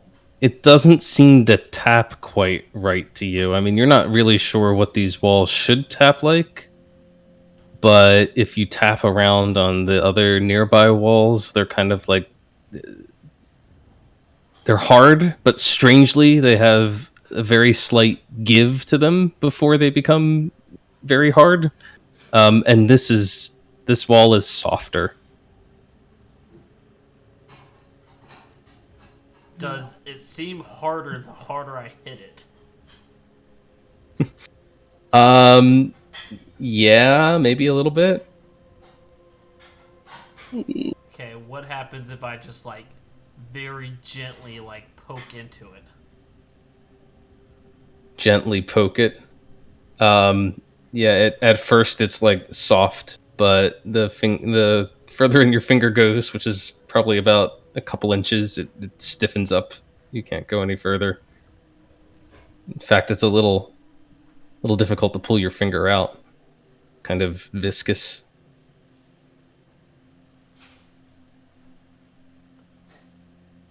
Ron will turn around and look at Merlin and be like, "Can you do something about this?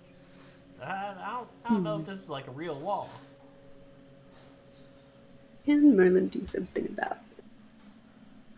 Hey, what did we say about not poking around and minding your own business? Keep moving. We are minding the Fey Queen's business.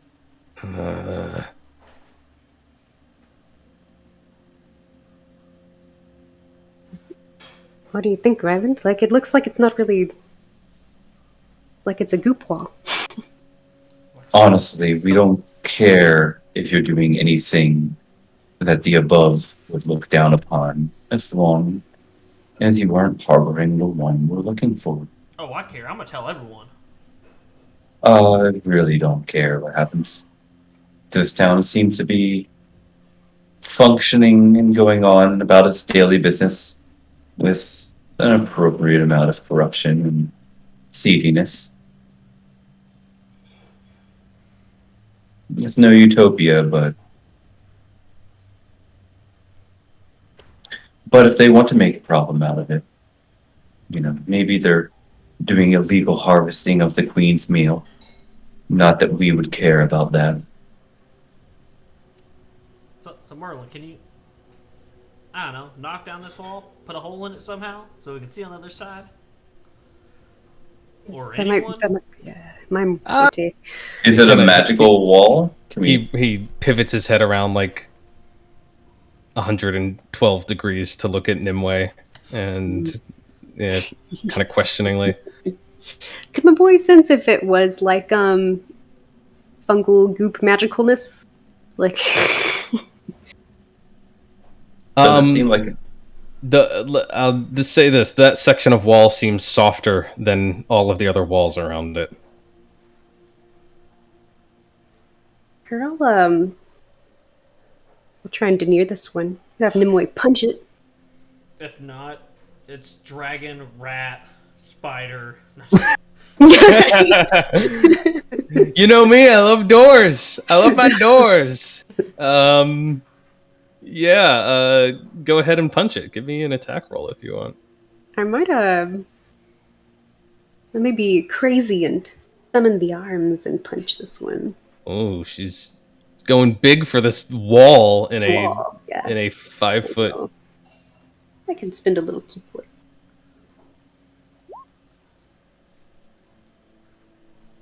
Wasn't that great? Yeah, you're. I mean, you obviously hit the wall, but your fist just kind of sinks into it before stopping, and doesn't seem to have much impact. Are we trying to open a door? What might be a door? Maybe. A weird wall that's oddly softer than the rest of the walls. Are we just trying to? What is the material this wall is made out of? It's soft and whitish, and kind of looks like all of the other walls in here, but it's It doesn't stiffen up until you hit a couple knuckles deep. I'll tell you this: as you stare at it, Nimue, you also, like, as you're punching it, you realize all the other walls around here are very grimy, caked in sort of filth. This wall doesn't look like that. This wall, it kind of matches the way the other walls look, but it is far too clean.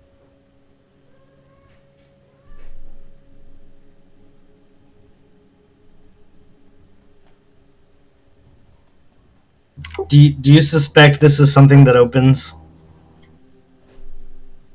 Seems like it should. I would suspect that, Mr. Seven. All right, well then, open sesame. A door, a box, a chest, a set of manacles, a padlock, or other objects. It says choose an object that you think is held shut. Try to open it. So I'm just going to choose this section of wall and say open. Okay.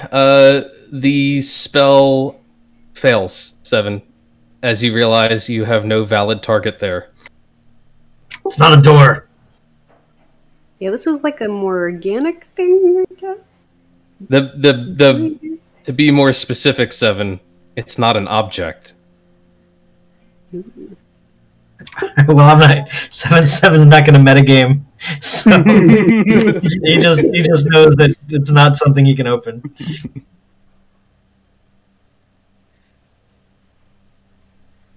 Hold on, Nim. I'm gonna take a swing at this thing. Okay, go for it. It's out of your way.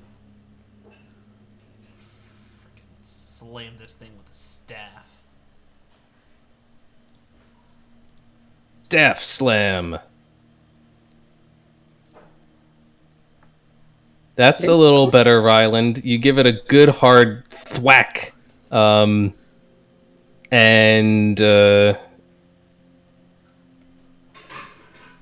the whole wall sort of recoils, shudders a little bit, and 7, you hear the people behind you grunt as if in pain. Oh boy. We're in it, boys. If he hasn't relayed that to me immediately, I'm probably hitting the wall again right away. Like if I see the wall recoil and like react to my staff hit, I'm hitting it again. Mm-hmm. Okay, you can take your full attack. You'd probably hear him mumble, "Not again." Do you wait? I don't know if you know what that means. Do you, Ryland? Do you? You don't have multi attack, do you? Technically, I do. Yes. You have extra attack. I do. Okay, then yeah, you can get another attack in then, sure. Well, a bonus action attack. Yeah. Oh, yeah, sure. If you're like throwing in a bonus action attack, you can.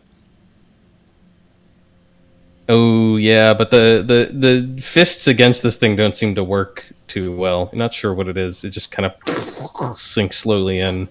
I'm gonna need you guys to roll initiative.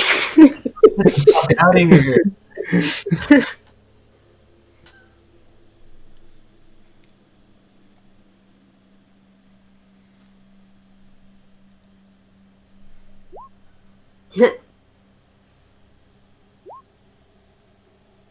Have my bird.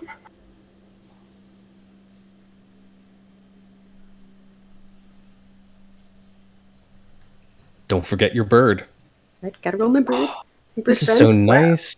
After running the Monday Curse of Strahd game and the Tuesday Witchlight game, where there's so many NPCs trailing after the party, it's so nice to only have to roll initiative once. I think all those people that were in the wagon, we brought them with us, right? Yeah, don't you dare. Don't you dare, they're all gonna die real quick. Yeah, I mean, there was Foal, there was Kuzak. Ryland, you are the first to act. What do you do as you realize this door is like recoiling from you, and you can hear the other folk behind you seeming to ready themselves for battle? Ron's probably just hitting the door again with his staff. Honestly. Okay, you have the initiative, so you could do that. Just keep whacking away at the wall. 18 is a hit. 5 more points of bludgeoning damage. Followed up with another unarmed.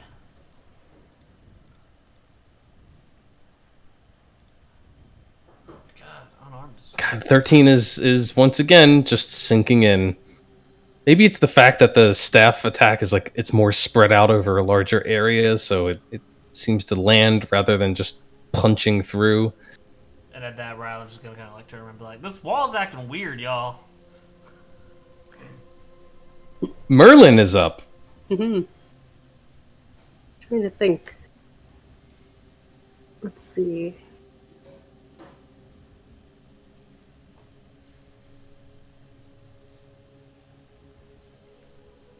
Kind of has a specific things. We know that these like fungal things don't qualify as like undead or like aberrations. I mean, I don't know if you guys really took the time or had the opportunity to try and classify the last one. I would defer all that knowledge to Safine, Queen of the Macabre. I think that. Do we? Other question, I guess. Seven's the only one who saw everybody else like shudder in the hall.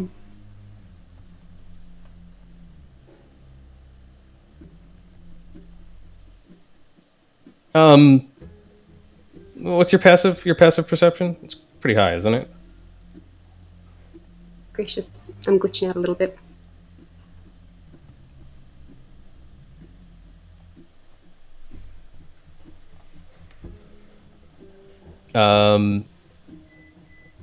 Yeah, she could definitely have heard that too. I don't think Safine noticed, but Nimue did. And I think I'm going to have Merlin kind of like focus on those people back there a little bit. Ooh. Sorry.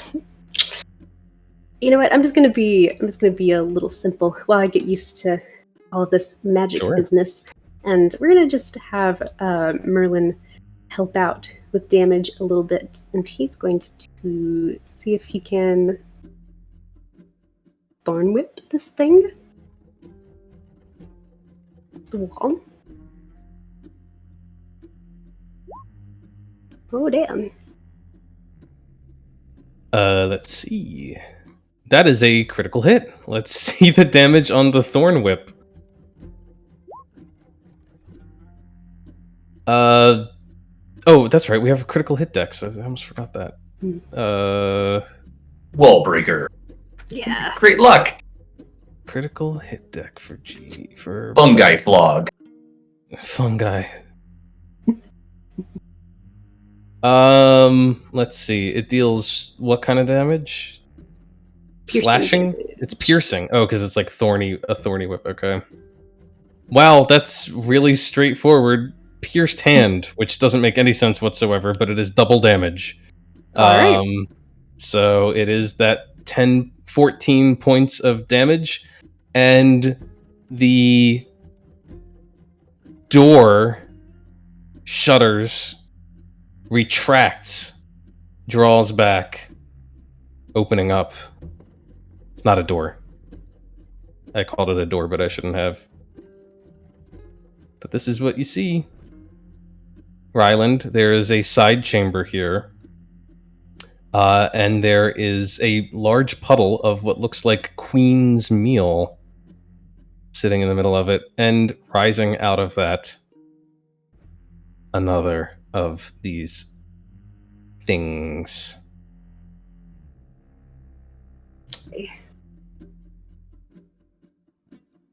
I'm gonna have Merlin step back just a little bit.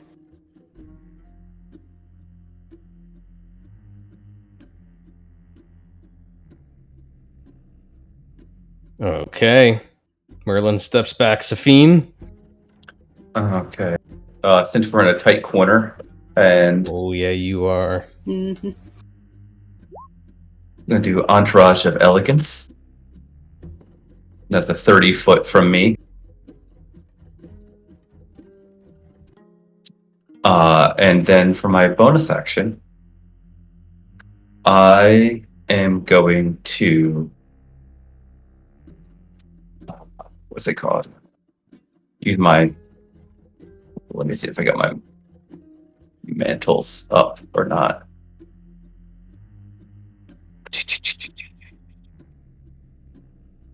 No, I don't have that one. Do other bonus action bullshit? I do, but right now it's not gonna be needed. Okay. Yeah. I am going to.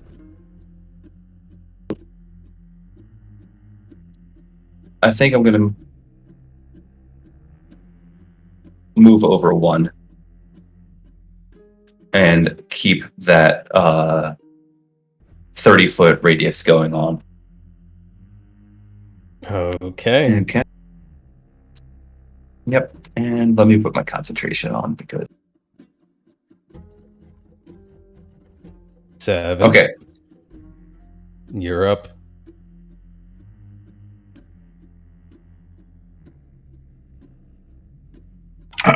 Okay. Yeah, I guess I'll use my will use the bonus action to start singing his blade song. And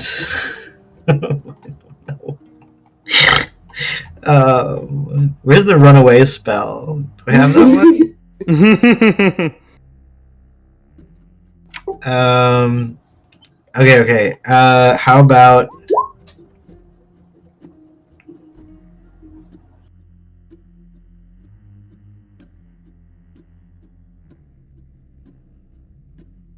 let's see.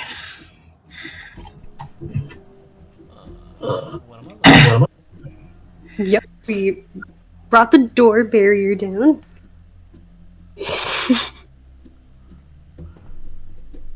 Yep.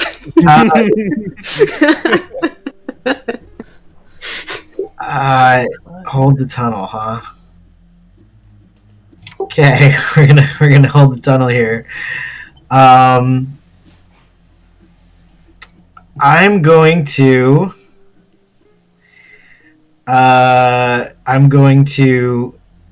with my swords. I don't know. With my swords spinning around me because of the blade song, he's just gonna thrust out his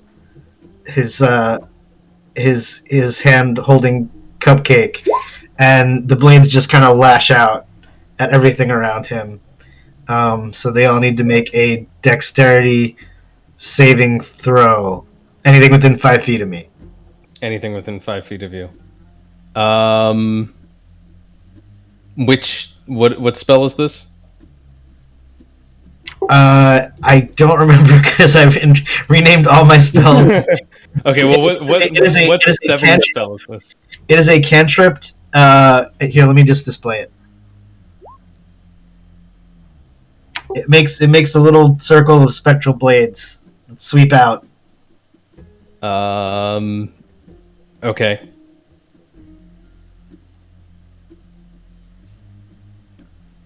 I think it's I think it might be sword burst or something. Is the original name? I don't remember. Yeah, that's a cantrip. This.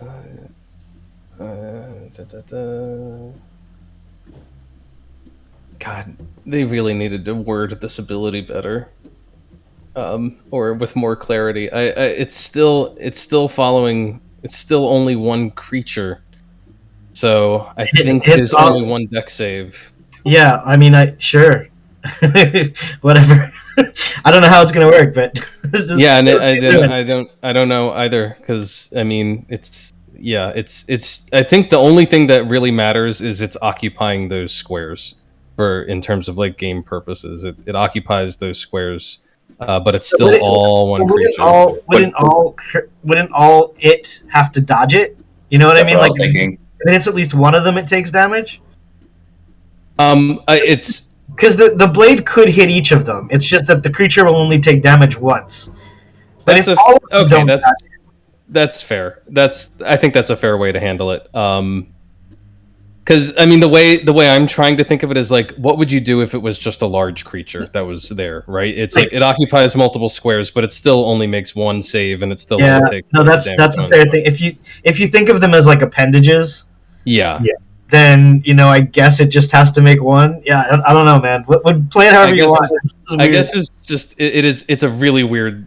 It's probably the weirdest rules monster I've come across, and it's mostly because they're not very clear. But I'm gonna assume.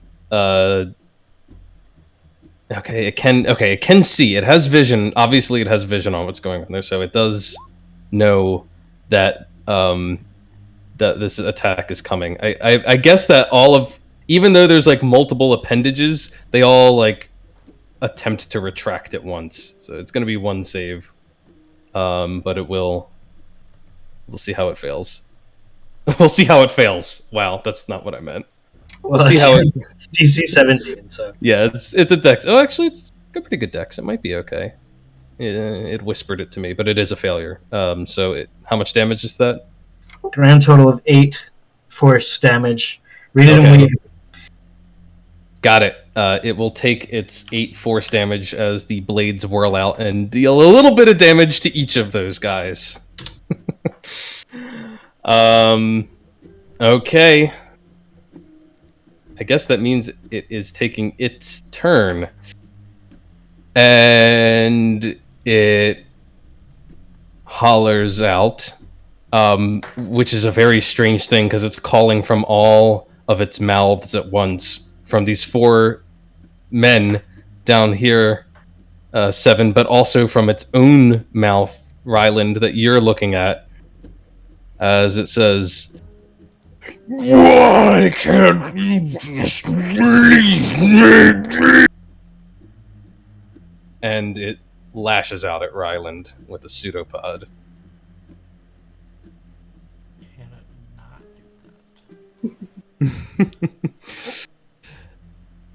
do that? Y'all are attacking it.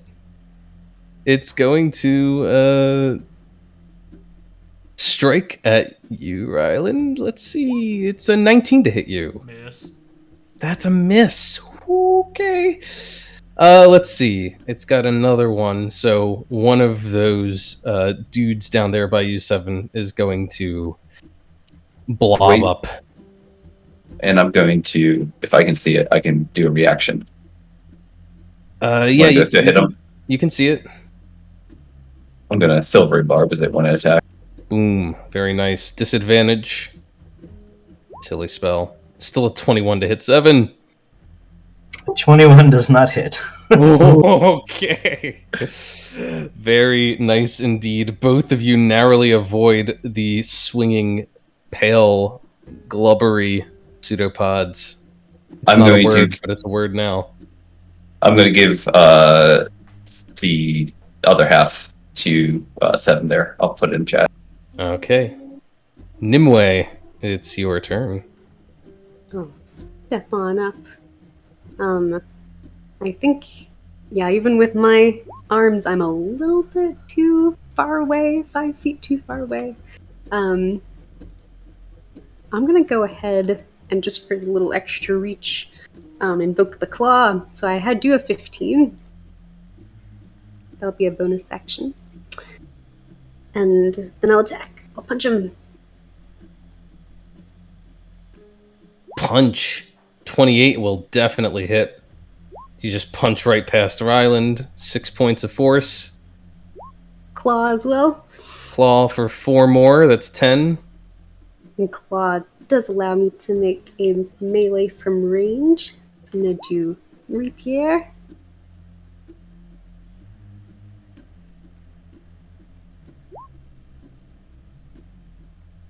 Ooh, now we get that Colossus Slayer. That's right. And then claw activates on everyone, I believe.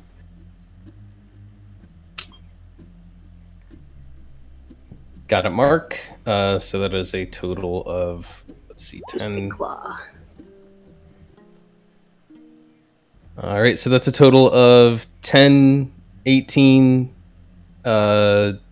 26, 28.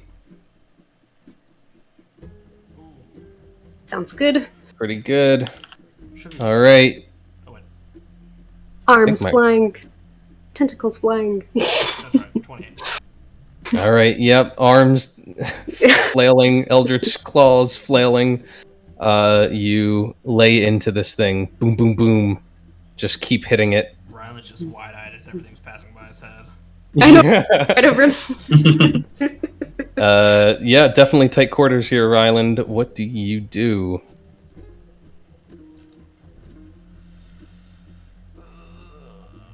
What does Ryland do? Ryland's got to do a little bit of damage. So he's gonna cast that guiding bolt upcasted.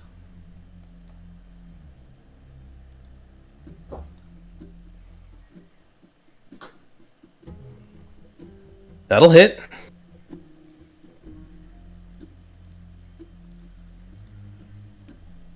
Oh wow! All right. Not 3 ones. 15 points of damage. I was gonna say not bad, but it's kind of bad. Still, you have guided.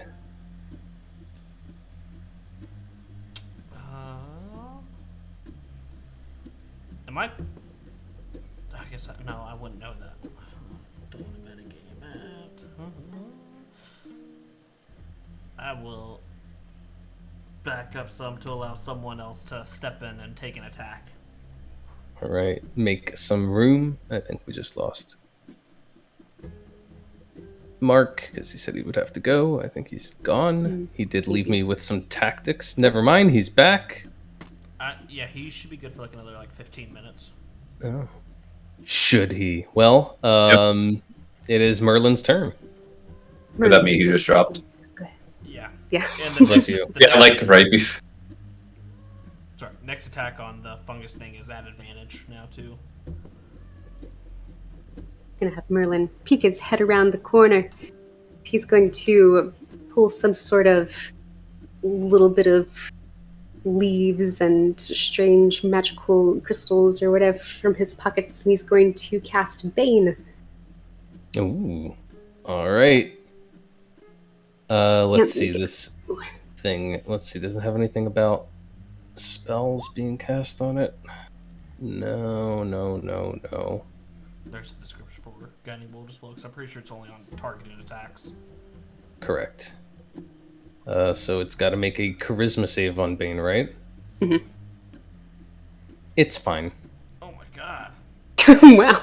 Oof. That thing is charisma as fuck. I know. I didn't think it would be charismatic. Wow. It looks like a toad fungus. Merlin's gonna be like, shit. He's gonna duck on back around the corner, and that's gonna be his turn. All right. Safine. Yeah, so I am going to step out so I can see here. Because I know Merlin is new with us. I am going to use one of my bardic inspirations to add 11 temporary hit points if you don't still have them for whatever reason. And you three can use your movement if you need to change up spaces. And then I'm just going to hit one of the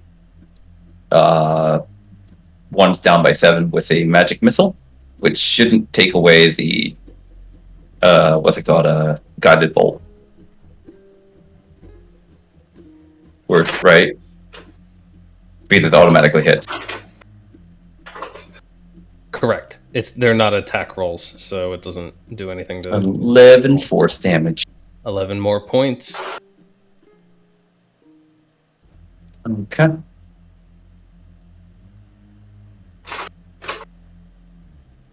That will be my turn. All right, 7.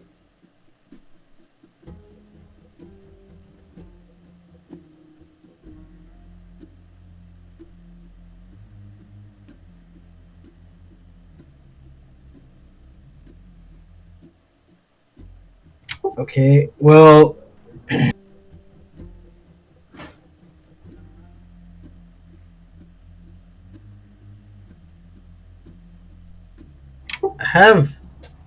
have advantage on stuff. Yeah, technically you have advantage even attacking the guys down there. It's just very weird, but that's how it works.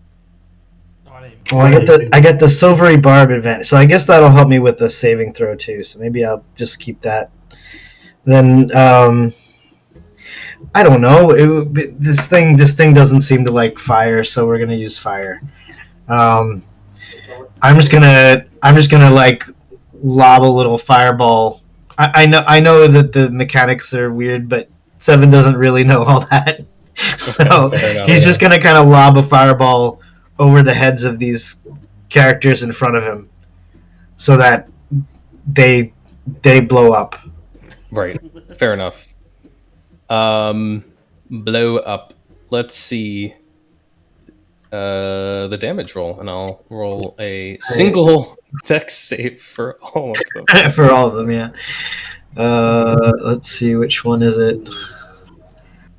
It's definitely a failure, is what it is. Oh, pretty good fireball there. Really nice fireball. 34 points of fire damage. And they all scream in unison. Their voices not sounding particularly human at this point, just kind of this roar of the masses.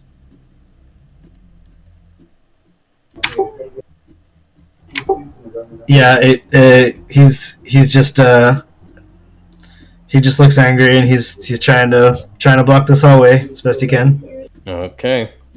Let me see.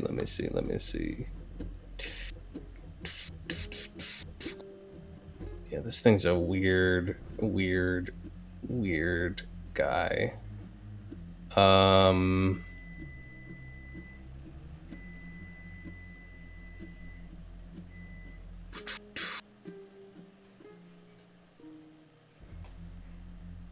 It can, so why wouldn't it? Can do that.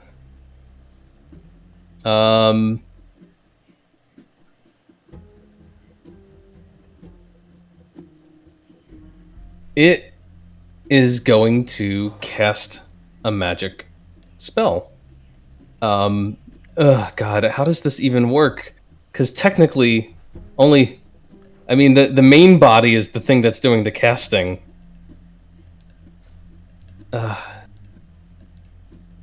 Yeah, I don't know. The simulacrums aren't casting. It's just the main part that's casting. So it's casting a spell. Yeah, I can't see it casting it, can I? Right now, but what you can see is the next part, which is these four creatures, or these four people, and the creature itself in the room vanishing simultaneously.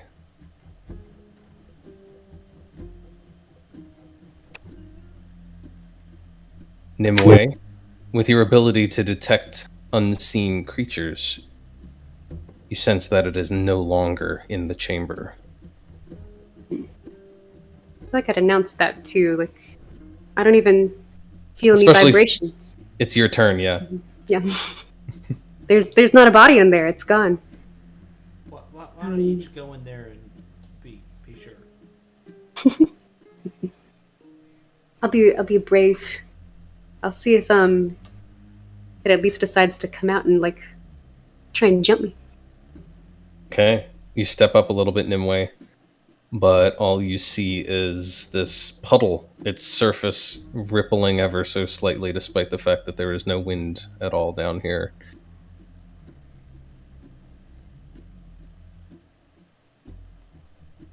Keep going, Nimue. It was in the middle of it. What do you guys think? Hold? Continue? Maybe she'll hold for now. If it happens to pop back in, she's gonna pop it back. Right. You go to hold your position for a few seconds, waiting to see if anything else happens. Prepare like strike. But he comes the back. sewers remain dark Mhm. and undisturbed. I knew that Maybe was you 7.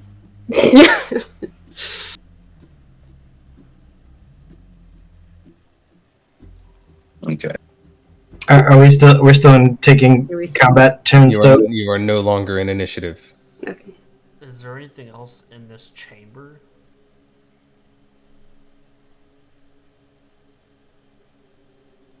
Good question, Ryland.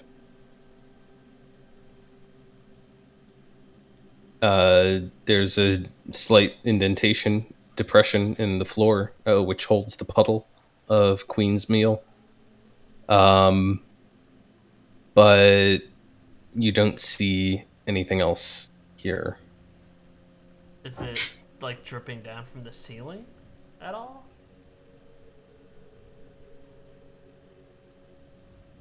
The walls are glistening, but it looks more like it's just moisture coming through than this stuff. Seven wants to be extra careful, so he's going to cast. He's going to invoke Disco to cast Reveal, which is a remarkably similar spell to see invisibility. Yeah, Seven, you look around and you see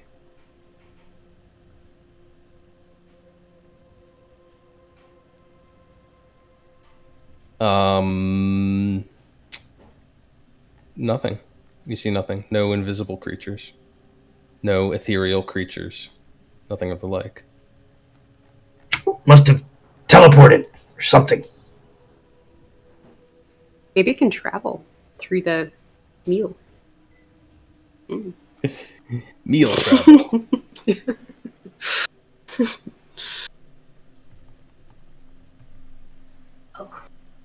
Well, I guess if these things aren't here, let's keep going down the tunnel until we run into the next one. What the hell is it doing here?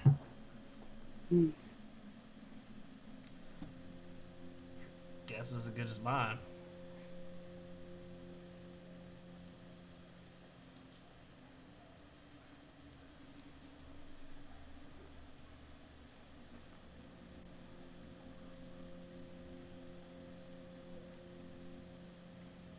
Rylan, you continue to advance through the tunnels until you come to what looks like a heavy metal door that is closed across this section here. It does actually look like a door, unlike that other section of wall. And you can see that it doesn't appear to have hinges exactly. It looks like it is it would slide up into the ceiling. You also notice that there is a very slight gap in the middle at the bottom of the door, just low enough for some of this sludgy water to flow underneath of it. And something else unusual. Along the base of the door are what almost look like, they almost look like drums, like wooden drums. There's a couple of them that are sort of fastened to the bottom of the door on right along the bottom, and they kind of rest on the ground right now.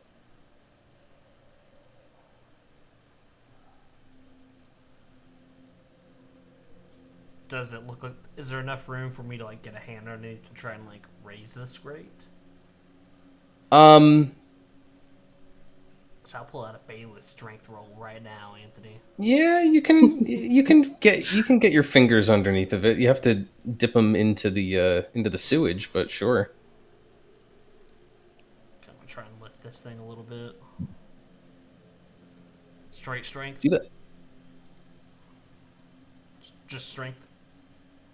Just straight strength, baby. Perfect. Nailed it. Island, it doesn't move. Doesn't move. Sorry. You strain for a couple seconds to no avail. It's not moving. I gave it everything I had. Well, I mean, I never use my second level spells anyway, so might as well smoke them if you got them. We're gonna try open sesame again. Open sesame. Invoke disco. Hold my ears to that loud. Yeah, and exactly. There's this loud metallic clunk sound as disco lets out one big vibration, and the door seems to respond sympathetically, vibrating, and it's not locked. So it is just going to rise up.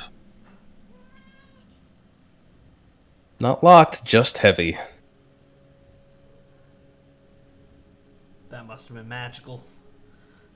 I would have gotten it up by my hands. Good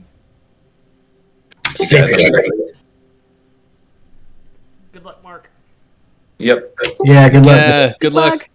You're gonna nail It's it. gonna work out. Yeah. I know how to talk my way. Yeah, just Okay. bullshit. All bullshit. Oh yeah. I mean, the thing is, I just did the bullshit over the topics of chemistry and physics on this thing. The bio stuff is okay. Okay. See you guys later. See ya. You got it. How do you bullshit physics? I really want to hear that conversation. Oh, Yeah, you think physics. Newton was a smart guy? Right. It's all about the interaction of the quarks with the hyperpoles. Gravity, heavy things. I mean, Confused all them. things fall, right? Equal but opposite reactions, huh? Called the law of gravitational effects. Before we go through that grate, should we see what else is down this side real quick? It looks like it ends down that way. Real quick poke around before we go that way. Go poke around. We can explore everything we got. Yeah, Rylan, who's stopping you? I'm just making sure I got support, Anthony. Ryland, as you make You're your way down, you can see they look like drainage pipes that emerge from the walls in each of these spots. You assume that perhaps there's sewage grates or maybe cesspits or lavatories or something up on the surface that are leaching down this way. But that's all you see in those four. Ain't nothing down here, y'all. Let's go through the unopenable gate that Seven opened with his magic, because That was a door. it couldn't have been opened with force. Let me tell you.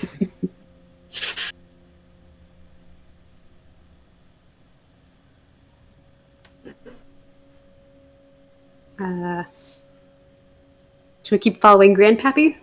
Yep, Grandpappy says go left. We go left.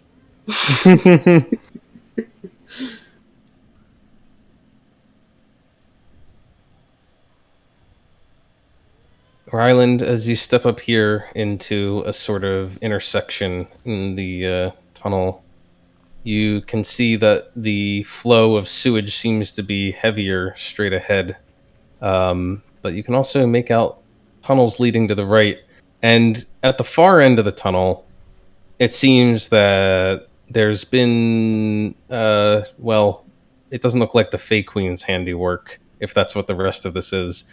It looks like a hole has been bored through the wall, and more natural stone leads off in a sort of natural-looking tunnel further to the east.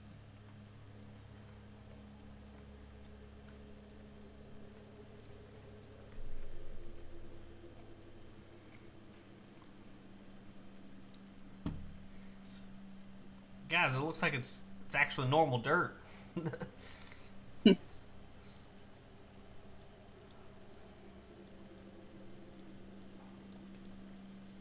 Now normal dirt is weird. You're telling me.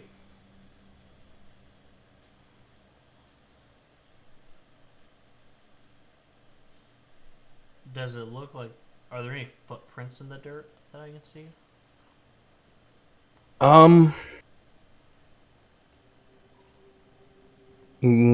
Give me a survival check. Look for tracks. Oh my god. Jeez, these low rolls. Ryland, it does look like the dirt and sort of gravel has, maybe it was disturbed long ago by tracks, but they look very, very old and they're kind of indistinct. Well, what do you guys think? Should we, I can't quite see everything down that hallway to our north, but do you think we should go that way or through the dirt? I am really curious about the dirt. Just because it's different.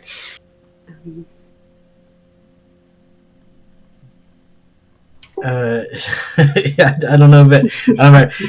Seven says, "I'll check down the hallway." He runs down the hallway, and he's like, "There's more hallway."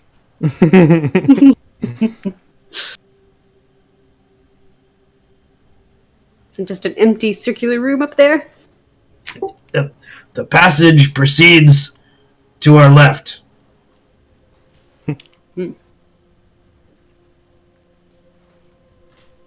Got you. Well, I'll run down the dirt a little bit. You think we should go that way, Seven, or take the dirt road? Let's explore the dirt. Yeah, Nimue, you lead the way, but Ryland quickly overtakes you apparently.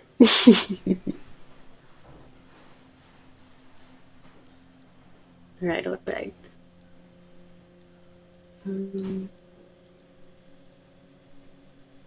Seven's gonna surf a little bit so he doesn't muddy his shoes. Oh, He's hovering just off the ground on Bastion. Okay. Ryland, what's your passive perception? 20. I know Nimue's is good. Nimue's is 18 years, is 20. Okay. Yeah, as you're walking through this tunnel, it's very uneven, and there's like lots of sort of loose soil and gravel on the ground. It kind of shifts underfoot, makes the walking just a little bit difficult. Seven just scoots right over it. You notice that the walls have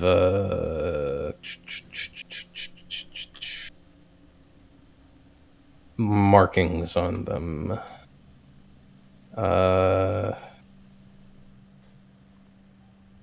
Markings.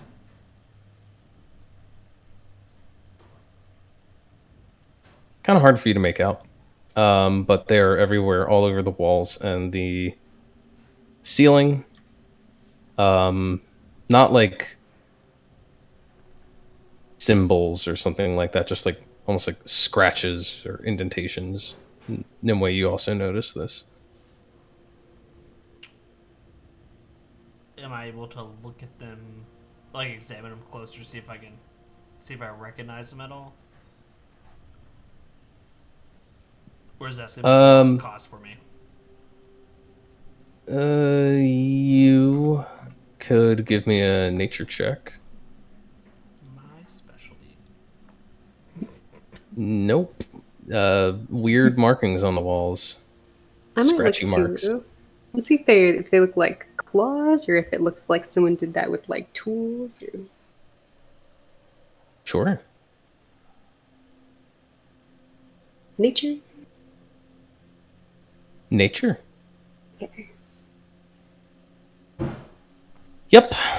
There's scratchy claws, small claw marks, or maybe like digging tools. You're not really sure. They're just marks all over the walls. You think that this tunnel was excavated. That's the most you can tell between the two of you. Those are some scratchy scratches, Ryland.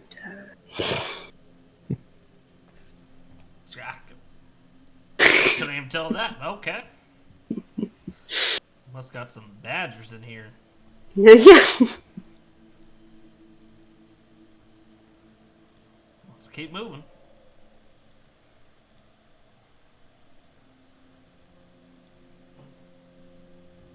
What a weird way to dig a tunnel. It is. It's really random, right? Ryland, as you are walking along here, I'll stop here. you can. That's the perfect place for you to stop. As you've been trudging along this whole way, the soil and the ground has been soft underfoot, and suddenly you notice it's a little too soft. Rocks and boulders are shifting as you kind of walk along, and under the weight of your movement, they begin to slip and slide. And right in front of you, a whole section of the wall begins to collapse. I want you to give me a dexterity saving throw.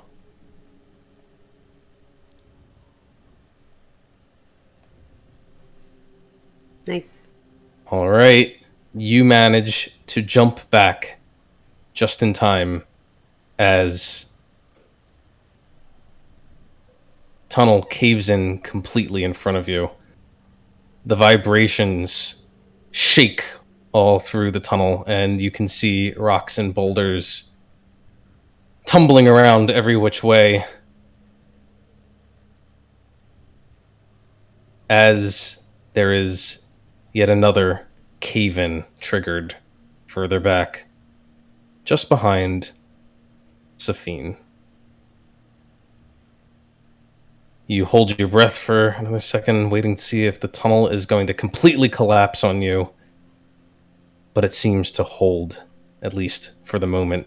However, you're very concerned about disturbing things any further. I don't know where Lavender, Steven's at. yeah, you almost died. I didn't almost die. It was a precarious moment, to say You the could be least. crushed. What's going on here? What happened? Our exit out of this tunnel may be a little blocked. And I don't know if throwing around the Fey Queen will help fix this situation. What will help fix this situation? You got a team of dwarves anywhere, you know? Absolutely.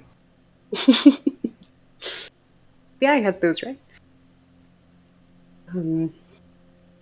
I can. I don't like being in here. I hate small spaces. Yeah, that makes sense. Don't worry, Merlin. We'll get out soon. Can't fly in here. I could tunnel us 10 feet. Would that help? Well, it Well, might get damn. us through a pile of rubble. Yeah, we can keep going forward. Is there do we even know what's down here? Nope. I guess we're just looking for the necromancer, right?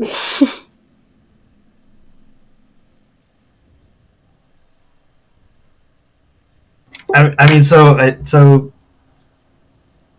I'm just gonna.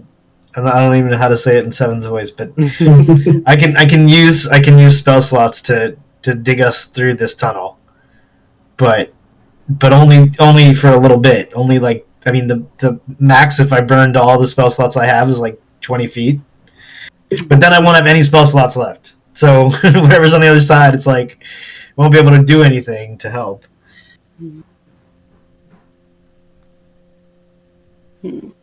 Well, we know that we'll need one to get out.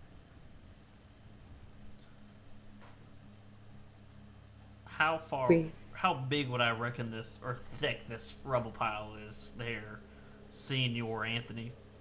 Let's see. You know what? Why don't you give me another nature check? Since you've been nailing these. Nat 20. Okay, well that's much better. Yeah, you caught a glimpse of the way that the wall was collapsing, and you kind of saw how much of the tunnel was left just before it all came down on you. And you know, due to the nature of this cave-in, I don't know, something about the structure in a cave, blah blah blah, soft soil, loose rubble. You think it's fairly localized. You think it's only probably a few feet thick. Mr. 70 feet. Any feat you can provide will surely be a blessing from Eldath herself. Fine. I bring out Thorn and make us a passage, a little little tunnel. With that, Are you going through the rubble, or are you trying to go through like another, I mean, through the cave-in, or through like another section of the wall? well, I don't know if all the walls here. I mean, like, I guess is it all? No, because he doesn't know that the rest is like stone. Right. So he's, at least he knows the cave-in is like stone and clay and stuff. Okay. So Got it.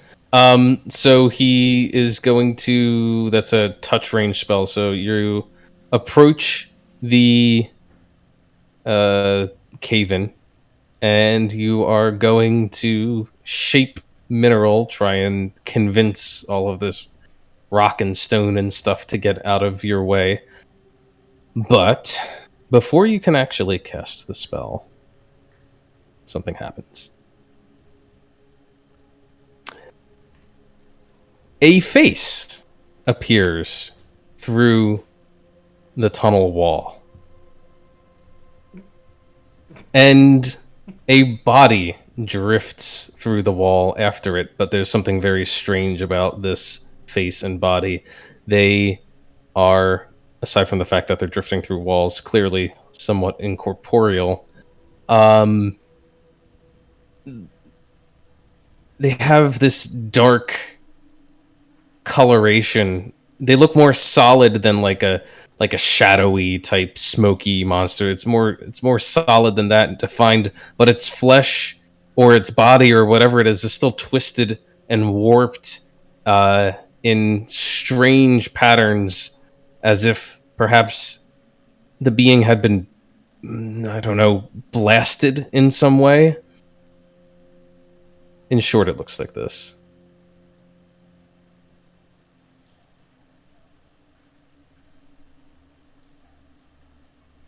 And I'm going to need you to roll initiative. no idea. My goodness, last round. Okay, never mind. I lied. What is this nonsense? He looks lovely. What is this? Like a dungeon? There's enemies in the dungeon? No, there's trolls in the dungeon. Trolls in the dungeon? Trolls! Yeah, we haven't encountered any goblins or anything like that. Orcs, maybe. Damn, these initiative rolls, though. Oops. Guess I shouldn't be saying that out loud. I mean, they're on the screen. Yeah, I guess so. And they're outrolling you guys.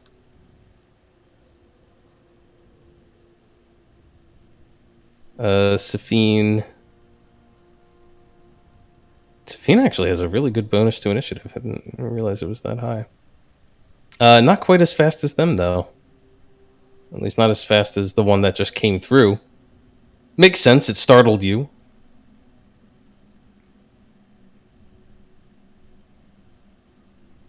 And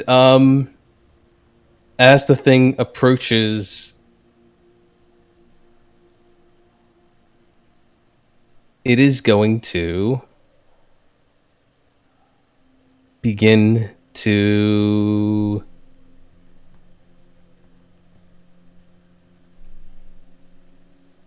let's see. Howl. It opens its mouth and it starts going. And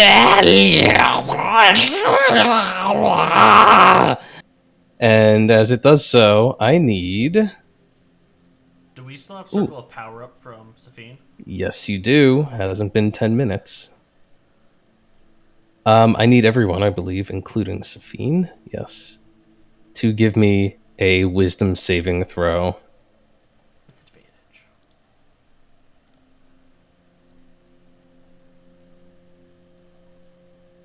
Very nice from Ryland. Safine's magic is still granting you all advantage. All right, Nimue. 7.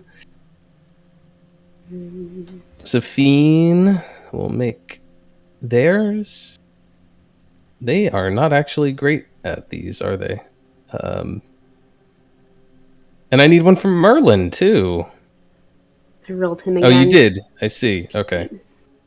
Is that everyone? I think that's everyone. Okay, so we have some failures. That is a failure from Safine and a failure from 7. Each of you, as you listen to this bizarre babbling, are going to take psychic damage. But it's halved. That's right. Circle of Power does half the damage. Even those of you who passed would take half damage from this. Does Circle of Power reduce that to no damage? It does. Okay. Nicely done. All right, in that case, Safine is protecting you even now, as the 2 failures take the 8 points, and the rest of the successes take none. However,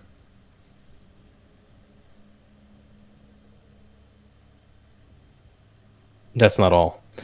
Those of you who failed the save are going to be, until the end of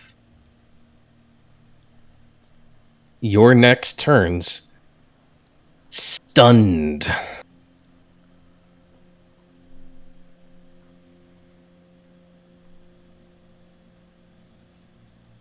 Who all failed their saves? 7 and Safine. And Safine is up. Let me see. Does stunned affect their ability to concentrate? I'm not sure. Stunned is incapacitated, and incapacitated breaks concentration. So Safine's circle goes down. I'm not seeing invisible anymore. Oh boy. All right. Well, it was never invisible, but that is good to note. All right. Stunned. Safine's incapacitated. I believe that means Safine's not going anywhere on their turn. Another creature appears through the wall. Just appears right through the wall.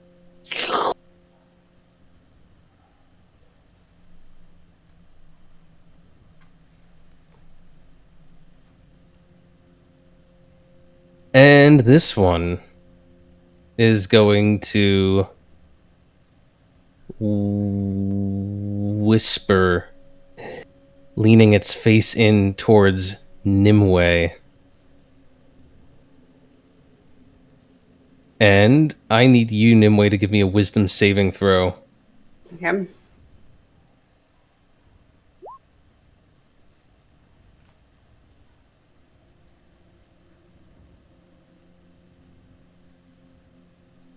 Uh, 18. 18 is a success.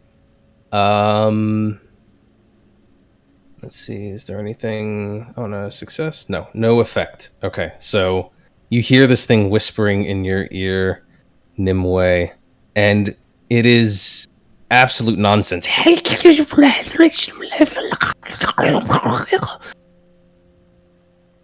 But as it does so, you swear somehow amidst the inane mutterings there is meaning that you can vaguely comprehend. It is the following. Oh. Do you, just out of curiosity, do you see anything if you mouse over the token? I do. I saw that. Oh, okay. I wasn't sure if that was visible to players or not. That's fine. It's like- you see what it says on there. Okay.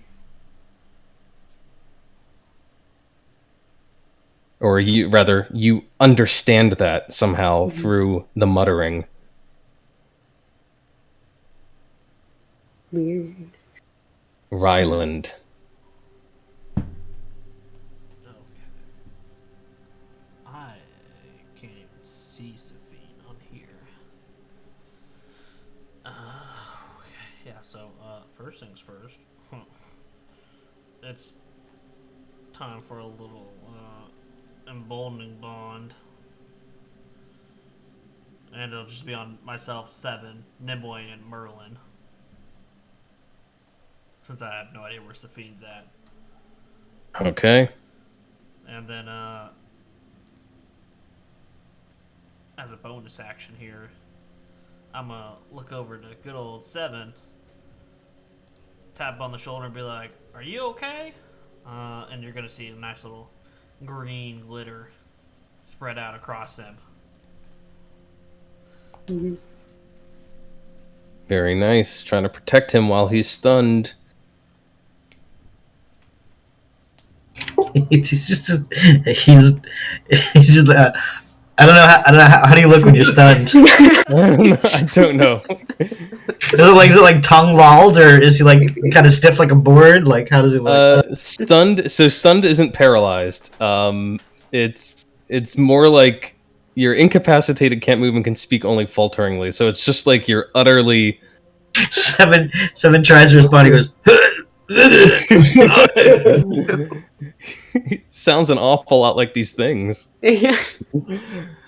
All right, and it is Seven's turn, but unfortunately, being stunned for his turn, I don't think there's a lot he can do. No actions, no movement, no bonus actions. I think that means your turn just passes. Well, it's till the end of my turn. Right, at the end of your turn, you are no longer stunned. Yay. Okay. All right. Another of these things comes through the wall. And it is also going to open its mouth and begin shrieking madly. And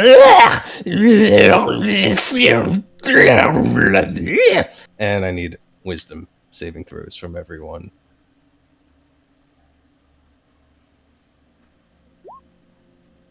Very good from Nimue.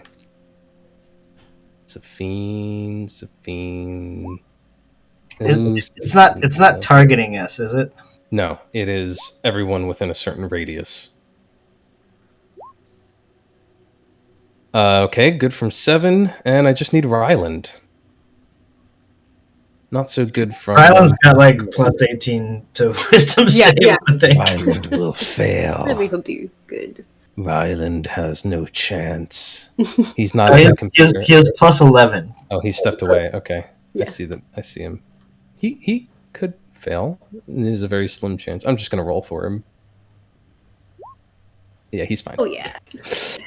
Ryland, don't worry so much. But Merlin I know. failed, and so did Nimue this time. Oh, with an 18? Oh no, sorry. Merlin and Safine. What is it? It's 2D. Where's the damn thing? 2d8. 2d8 plus 3.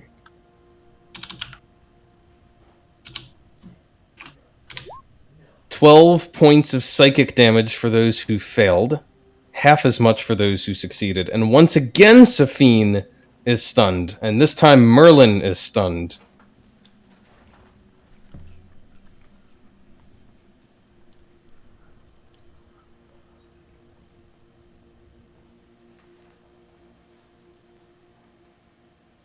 Man, it'd be really, really cool if we had a monk who could stunning strike in our party. It would, right? Let's see. That was that guy. Merlin is up. Merlin is stunned, so no turn for him. Nimue. Has it been 10 minutes since our last fight? Probably. I had kept Safine's circle of power up, so I'm assuming no. Okay, cool. So I still have the arms, at least. The claw's gone. But see, I'm gonna try and fuck some shit up. I'm gonna I guess I'll just go for the one who was talking to us. Our red marked one down here at the bottom of everybody.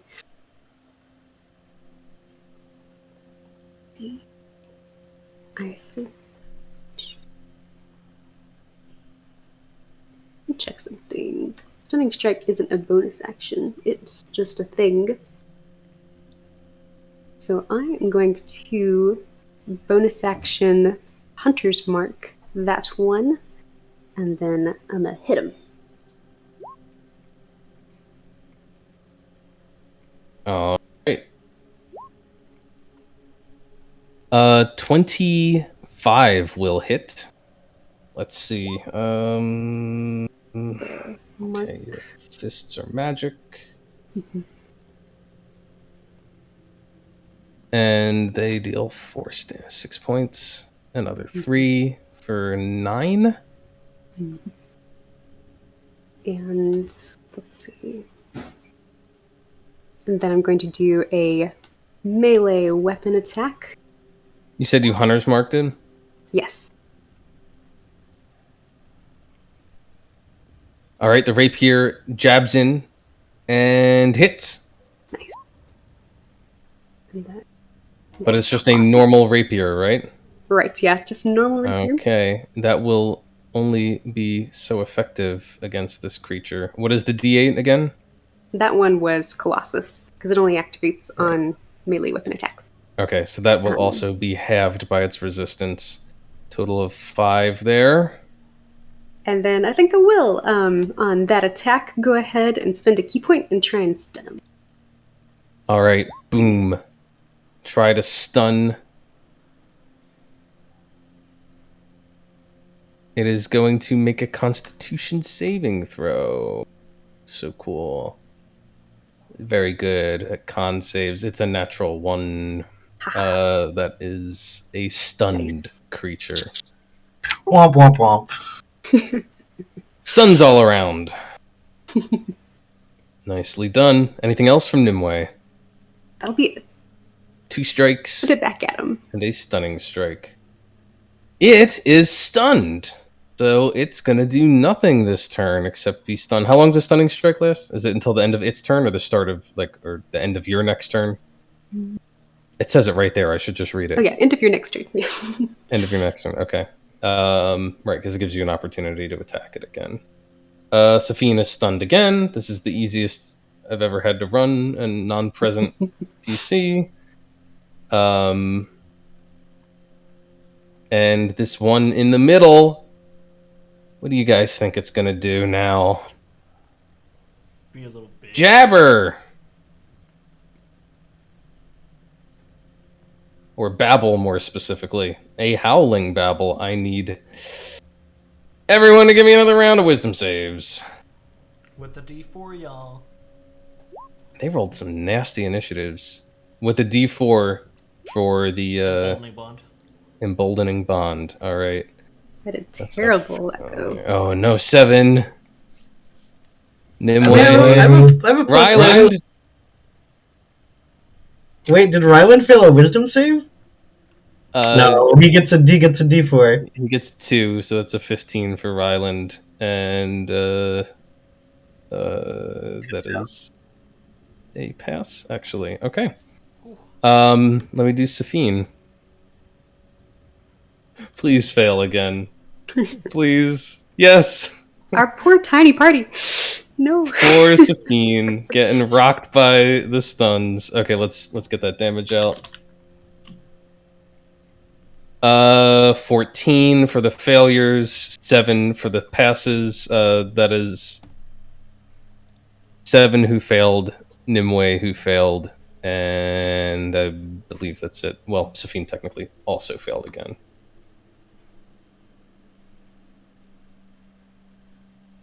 And if you failed, you're also stunned again. Rip. Wait, they babbled again? This one in the middle babbled. But it is all done with its turn. Ryland, you're up. You haven't failed any saves, so you can do a thing.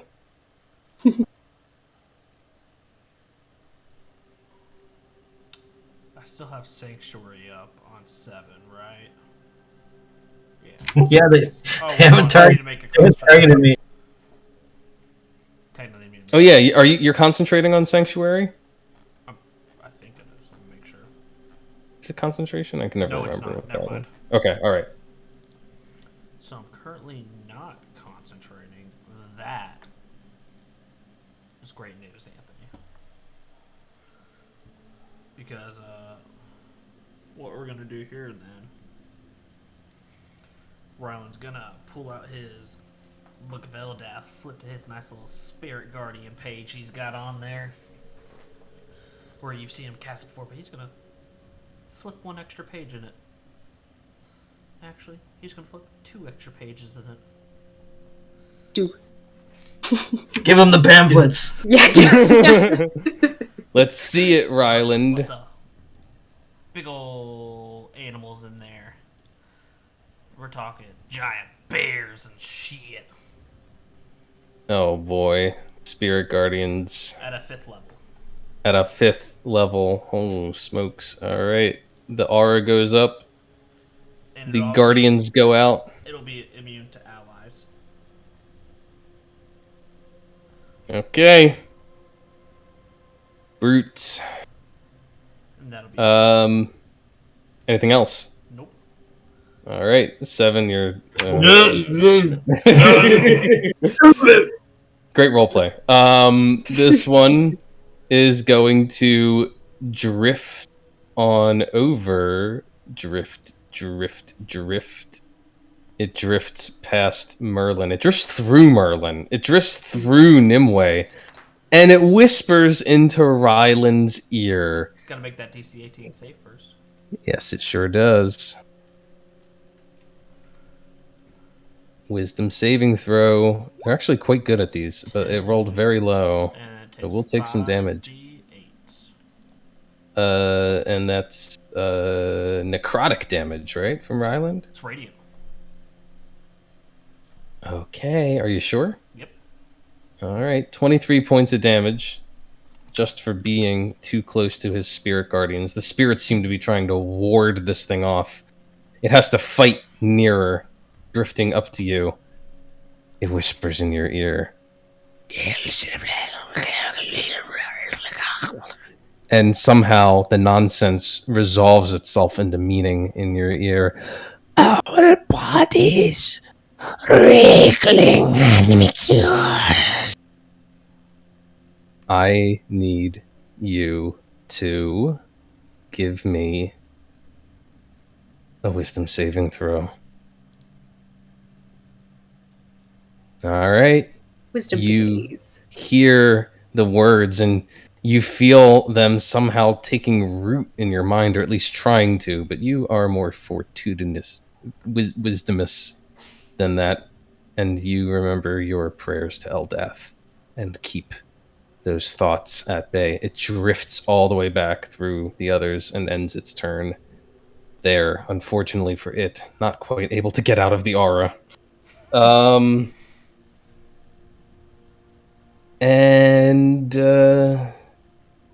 and it should roll a d6. Nope. Okay. Merlin clears the stunned condition. That's his whole turn. Nimue clears her stunned condition. Ugh, terrible. Yo, Top of the round, this dude is stunned. Oh wait, he's stunned until the end of Nimue's next turn, right? So he's no longer stunned. yep. Right, yeah. Okay. Bing. No longer stunned. He's gonna roll a d6. Start of his turn. Nope. Okay. Damn. And nobody's stunned anymore, so he's kind of lost his opportunities for cool shit. He's gonna make a wisdom save against the spirits. And passes, Takes half damage. which is 11. 11. Nah, roll me that 5d8 again. I just did. Oh, you did. It just came out exactly the same. Okay. All right. 11 points of radiant damage. And what's it gonna do? Oh, okay. well, guess I should have taken the opportunity while you guys were stunned, but they're laying the damage out. That's fine. It's going to reach out and try to touch Ryland, one of its strange, contorted hands.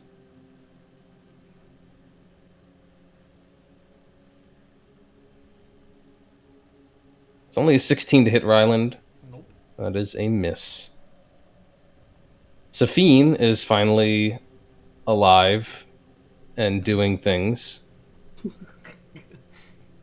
He told me some stuff that Safine might do. Unfortunately, it was back during the previous combat. How's everyone looking? Gucci. Good. Seven's just wiping drool off the corner of his mouth. He's not hurt. He just looks like this sucks. He is. Oh, I don't know. Safine's gonna. He's gonna magic missiles thing. He's gonna magic missile. That's exactly what I was gonna say. He's gonna go blop blop blop with some magic missiles. Block block blop. Because none of the things that he said his character would do are really applicable here. So 10 points of force damage to this one. Oh, no, it's not dead. Sorry, I didn't mean to do that. It takes 10 points, though. You know, low-key glad Cat's not here, because somehow this would be worse if Cat were here. I don't know how. Hey, all I know is Cat would be failing those wisdom saves left and right. Yeah, And oh my goodness, would it be a joy. This thing is up. It is going to roll a d6. And no, and it's also going to make a wisdom save against Ryland. It passed. Ryland, roll some fresh damage for me. 20. Okay, it'll take 10. And I really want one of these to work, but you guys have upsettingly high wisdom, unless you're 7. So I have a +6 to wisdom saves. oh, do you seriously? I am proficient in wisdom saves because Okay, I'm a wizard, sir. I will have you know. Okay. You will not find anyone more proficient than I in wisdom saves. With the It's just the way you keep failing. I just assumed you were garbage at them. I'm sorry, man. I've been rolling this whole campaign. I've rolled really bad saving throws. with the Sometimes +6 it's just and the a D4, character. It just can't. He can't pass it. 7, why don't you give me a another wisdom save? Yeah, you got it. This time. Yeah. Okay, all right. Do you want me to roll the d4 too? Yeah, you can if you Get want. 30. You might get 30. Oh. No. No. My luck can't last. It's Only gonna roll out 27. of the way, though. Okay. The one in your to the left of you is whispering in your ear more babble that resolves itself into meaning. Our prayers incomprehensible Jabba. And it's Ryland's turn. Your boy Ryland shooting from the hip, literally. Ka-chow, with the little guiding bolt upcast. Not this guy. Right. Oh. Grab the ruler. Right in front of me. Little guiding bolt, point blank range. It's a ranged attack. Does that mean it's at disadvantage? Oh, I keep forgetting that stuff. Okay, then it's not going to be at him. But, so I guess I can't really attack anyone without any disadvantage. It'll be at disadvantage. Well, it'll be at disadvantage because there's an enemy within 5 feet. It doesn't matter who you're targeting.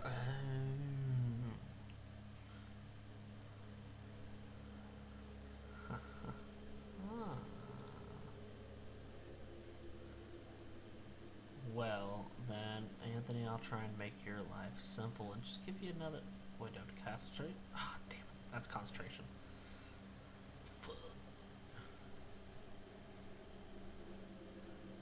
They're all gonna die eventually in your spirit guardians. Just wait long enough. You know, okay, I'm gonna...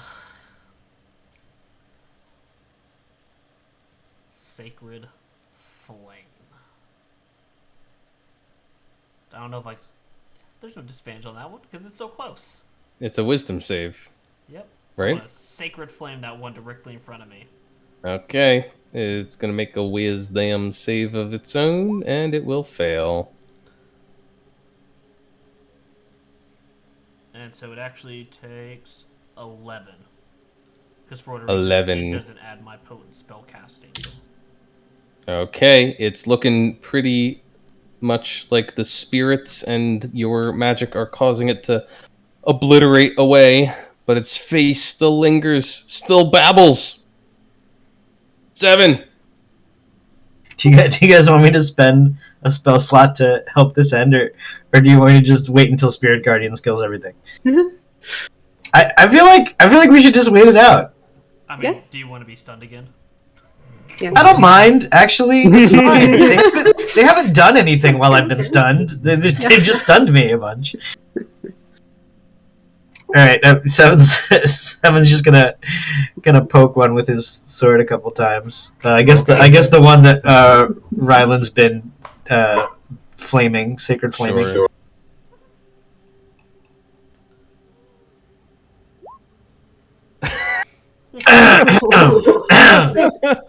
It's fine. It's fine. What the hell? Why can't I draw a new card from the critical failure There's deck? 3 there right now, so I think one of them did get thrown away. Is it are we at the end of the deck? I'm just gonna shuffle them all and start over. I think we might have hit the end. We actually might have hit the end of the critical failure deck. No, that can't be. We haven't gone through all of them. It was a melee attack. Oh, your shoes come untied. What? Every time you move until the end of the combat, there's a 50% chance you will lose a shoe. That's a good thing I'm wedged in here. I'm not moving anyway. Your winged boots would be gone. It's true. Hey, it kind of makes sense. I did say that this was like very uneven, like loose, gravelly soil. You could lose a boot. All right, Seven's swing misses, and because he looks down and realizes his shoe is untied. Like, and he looks at the Aleph, and because he still has an extra attack, but he's like, "Hold on a second. And he leans down and ties his shoe. But because he's been failing, he can't seem to tie it, and he gives up. He's like, "Fine, whatever." Oh my god. That's my turn.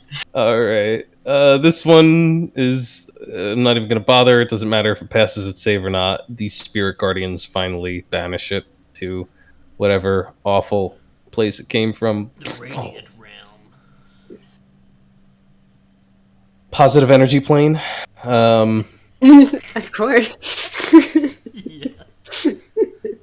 Merlin, you are up. I kind of like Radiant Realm better though. See.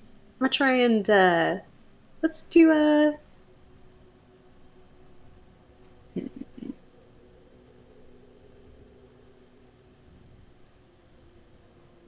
My brain is trying to actually make the decision if I want to attack or do a non-attack thing. Let's try this one.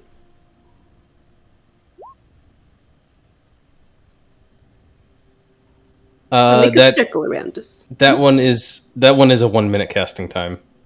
Oh, really? Yeah. Well, It's not instantaneous. It's a very specific utility spell. So, We will attack.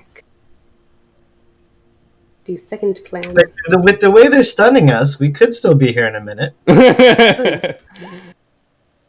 Oh, it hasn't been that bad. I do dig that spell though. Wither and Bloom is pretty boss.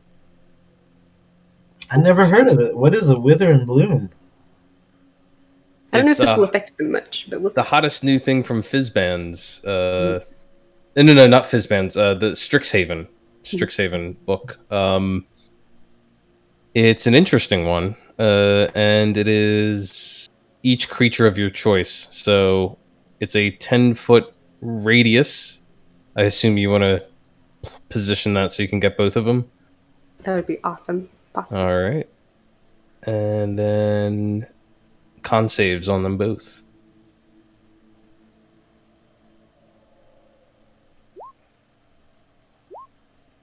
2 failures. They'll take 2d6s. All right. Lovely. They will both be hit by the spell, but unfortunately, Merlin and Nimue will both look and realize that these creatures don't seem to be affected by necrotic damage Not at all. at all. Could I I still believe heal I believe someone? this. Yeah, I think the secondary effect still kicks in. We're learning. I can't remember. Has Rylander 7 been hit by anything? Nope. I took a teeny bit of psychic damage. I was gonna say you guys have taken psychic damage. It's not like you haven't taken damage. Roll a dice 7. I think you'll Ooh. pass my turn. What dice do I get? Hold on, I picked the wrong thing. I still got 10. You- What's my? You What's roll my one of your hit hit die. Yeah, what are they? Probably a D6. Yeah, there's D6. So I get that roll plus your spellcasting ability modifier, which is what? For Merlin, it is I think +3. Oh yeah, taking my 5 hit points. Hell yeah! Yeah. And mark up. Make sure you subtract that hit die that you rolled. I will do so. It's a cool spell. It's flavorful. It would have been cooler if it actually dealt some damage. I know. But still gives a little healing. And you've now learned that these things are immune to necrotic damage. So now you know. I'm gonna take some time to study Merlin. And that'll Yes, be fascinating creatures. Yeah. I'm dead, dipshit. Well, of course they're Can only undead. learn through experiments. Nimue's gonna punch some people. What I do best. I'm gonna go after the one that we've been going after. All right. That's a hit. All right, 9 points of force damage. Don't even bother with anything else because you punch its stupid face, and it is done. It lets out one more burst of words that shouldn't mean anything, yet somehow they do, crying out, "Our spirits, drifting dust," and then it's gone. I'll bonus action move the hunter's mark on over to the last surviving one. Punch him again. Boom! Critical hit. Alright, let's see. Critical hit deck for players. That is blood force damage. Oh man, I guess I technically should take the magical crit. Onslaught! Maximum damage, and roll the damage dice again. Oh, shoot. Well, So that first one is a 6, and it is also, well, you rolled another d6 there, so that one will go up to 17.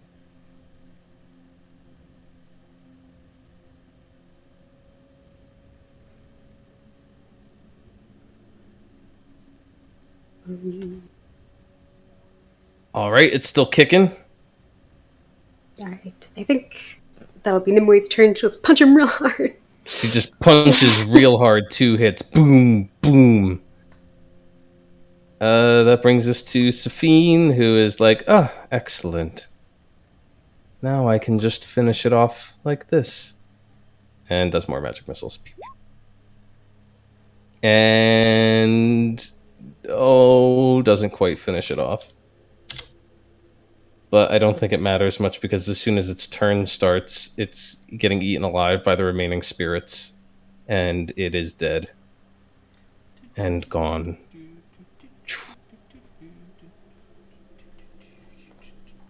That's the music. That's the music I thought of I'd the be- realm. Yeah. That was a really great job. Hold on while I have to tie my shoe.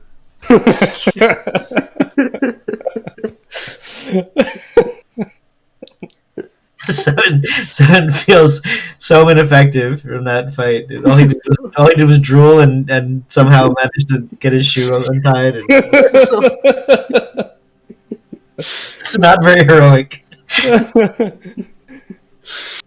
The good news is you were just down in a tunnel where no one ever will know or see. We're never going to talk about this, ever. We won't tell your Hope we secret. don't run back into cat, because I'm an Yeah. telling her. There was someone less useful than her. Why would you make things up? It's nonsense. I'm a veteran. She may not want to kiss you anymore after that. She never kissed me in the first place. What are you talking about? I didn't say she Well, did. you know I she said wanted to, though. Yeah. It's bullshit. You know, Kat, if she wanted to kiss me, she would just do it.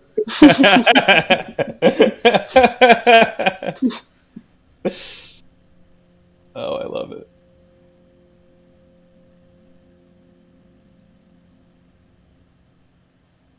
Cool. Well, you're still sitting here in this cave-in. Well, he technically he used the shape material on the wall. Well, no, I got stopped before I cast the spell. Yeah, Did you guys want to cast it now? I will now, after dusting myself off, I will now try to shape the rocks into a little tunnel once again. Right. You go to cast the spell, but just before you do, Oh no. 3 faces appear. Can I just roll 10 wisdom saves now? Then go AFK? The tunnel parts before you, giving you access to resume your march towards the necromancer. Lead on, Rylan-san. We hope towards the necromancer. You guys have no idea where you're going. You just picked this path. I mean, there are undead here, right? It seems Yeah. like Yeah, you did. Okay. You're right. You did find some undead. Oh, there's Safine. Keep up, Safine. We thought I lost you there. Safine's been there the whole time. I was just Shot. waiting back here. You looked like you were having so much fun. Oh god, is this more of the meal stuff? No, this just looks like an awful lot of sewage, Ryland. Like a lot of sewage. Like you'd have to start wading into it, like kind of sewage. It's not really the sewage I like. But okay. Safine, just get that spell ready you keep using to clean us up.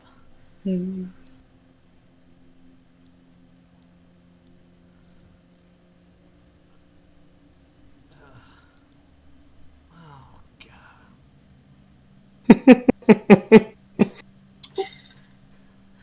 We're committed. You're just gonna hear Rylan let out a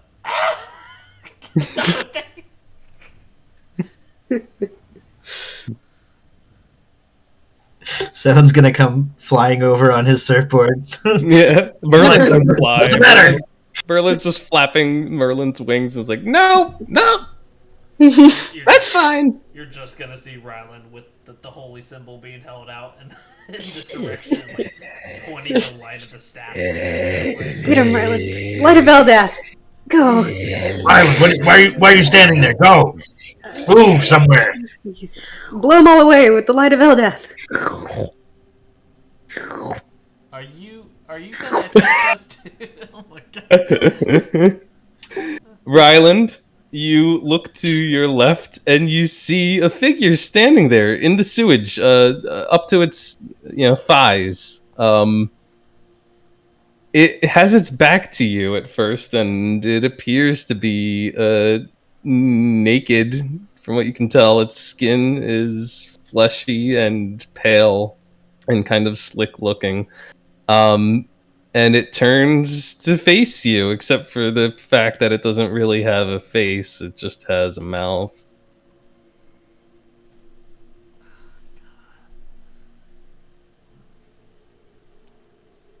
Are you gonna attack us too, like everything else in this cave?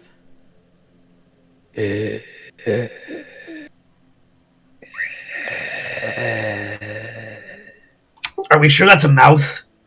That's a good question. It could be a different orifice. Could be a face sphincter.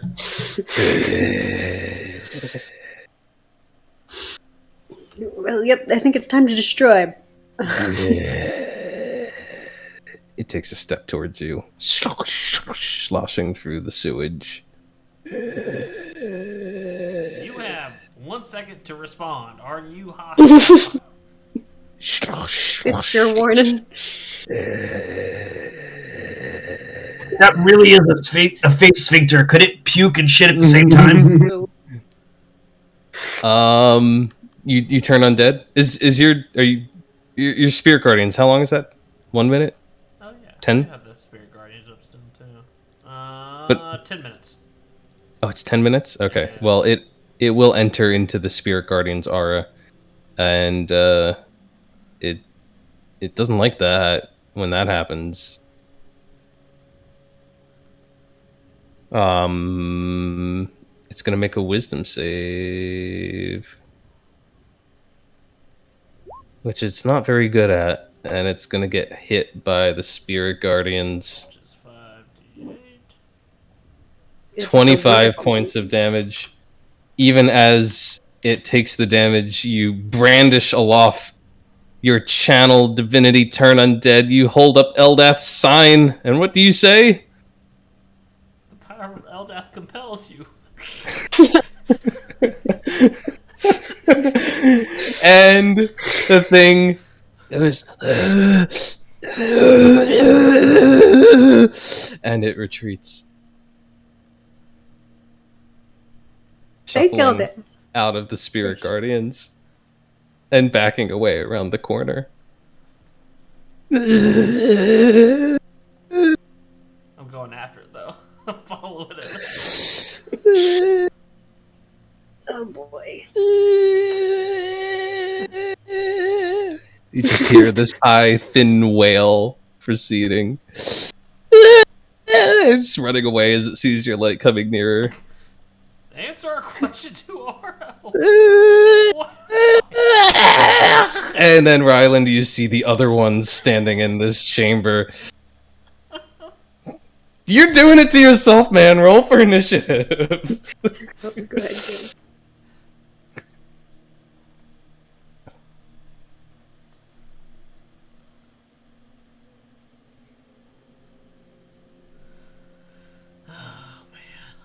This one ran away from you. I don't even know what to say. I want to talk to him.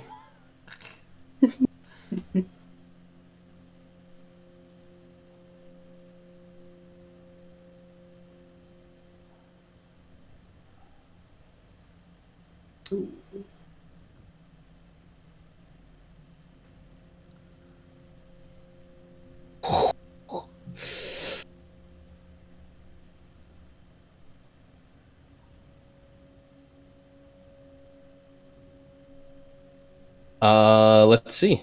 The one way in the back is the first to respond. It whips around and begins coming your way.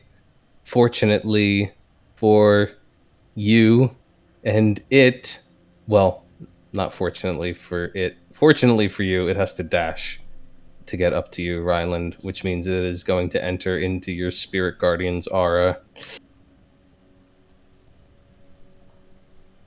And it's going to make a wisdom save, which is almost certainly going to fail. It does, but it keeps on dashing your way. It'll take those 11 and get right up into your face area. Right there's fine. Man, they really got the jump on you guys. Apparently. Like, all of them did. What the hell? Okay, this one's gonna come...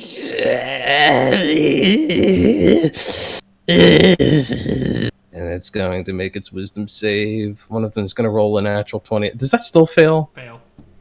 Oh my god, okay.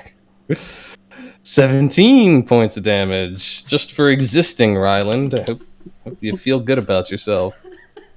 However, this one is going to be able to get the melee attack off. Oh, yeah. It reaches out its arms towards you, Ryland. It's just a 16 to hit, fortunately for you. But it was reaching as if to snatch you up with both arms.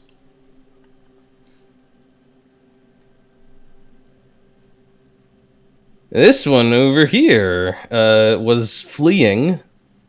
But now that there's others, maybe it's gonna come back. Yeah, maybe it's not. I think it's gonna keep running for a little bit. Just follow its course of action. It doesn't understand that combat has started. It's just getting out of there.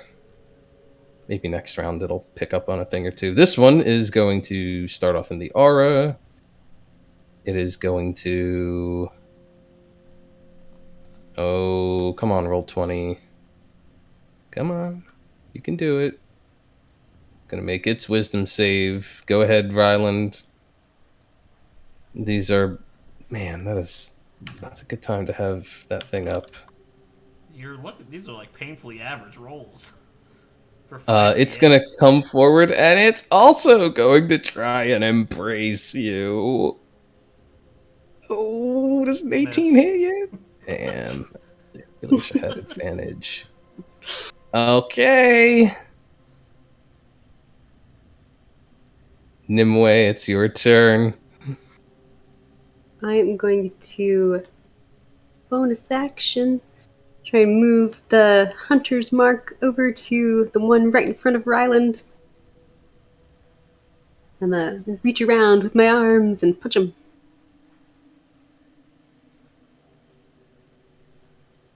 Punch him. Yeah, you punch him hard. Another critical hit. Another critical hit. Let's go. Nimue's having her day, apparently. That's bludgeoning damage, gut punch, triple damage. Oh, fuck. So you've got you rolled a 1, and then you rolled another 1. Go ahead and roll me another d6. Maybe it'll get up to something respectable. Okay, that's a little better. Turns it into a 13. The one that was right there in front of Ryland. All right. Yes. It'll take 13 points of damage from your punch. And, let me also roll. He'll take a little bit from Hunter's Mark. 1.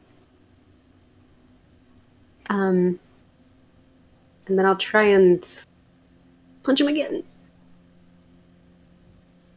Plus a d4. Okay. Oh, emboldening bond. That is a hit, thanks to the bond. Another 8 force damage. Follow up right to the gut a second time. It says as you hit it twice. There are a lot of these boys. You know what? I'm going to go ahead and spend a key point and flurry of blows. Totally forgot about Safine hanging out in the back. Okay. Yes. 2 more strikes. Safine. Oh. Safine will take their turn in a second. 2 more strikes. Let's see. Let's see him.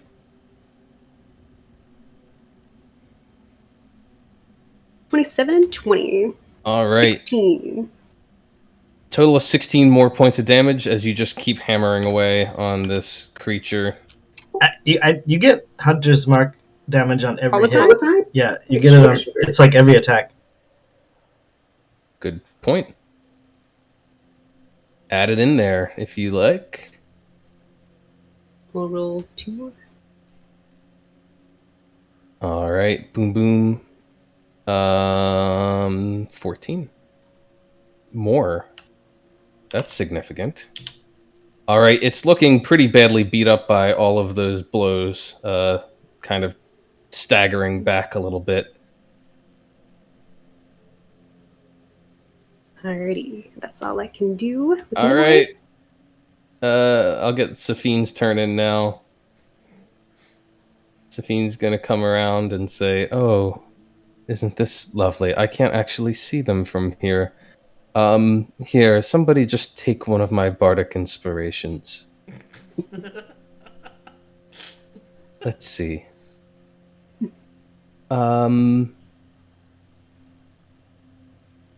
Who's had a worse day today? Ryland, who's been in the front of everything, or Seven, who's been drooling and tying his shoes?"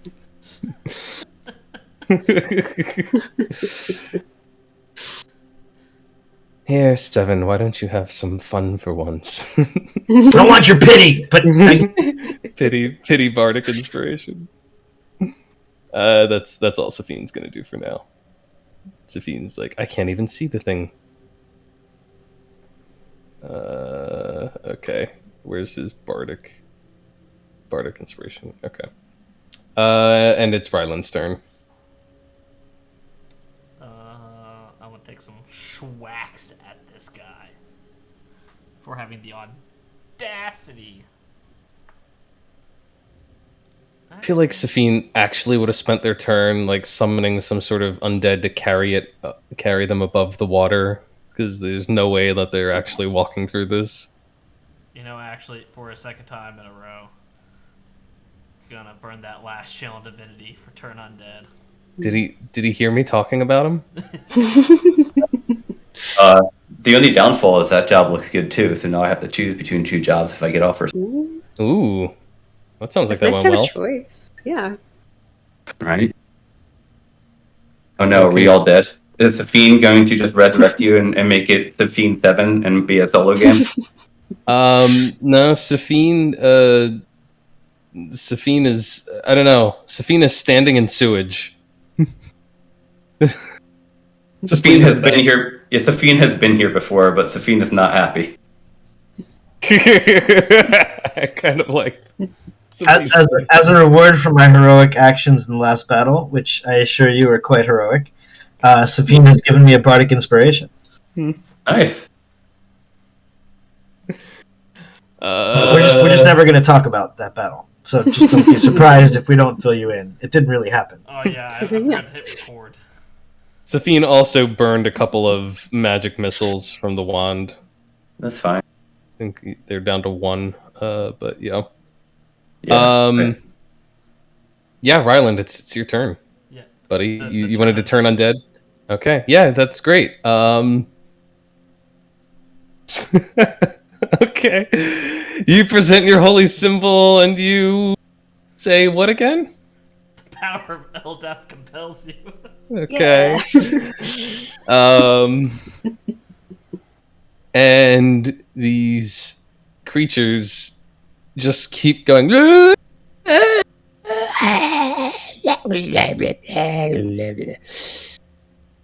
and don't seem to react at all.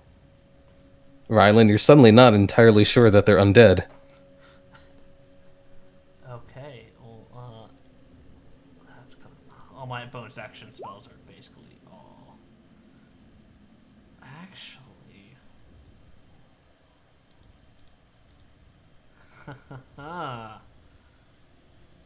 hold on. Let me read this spell just to be sure.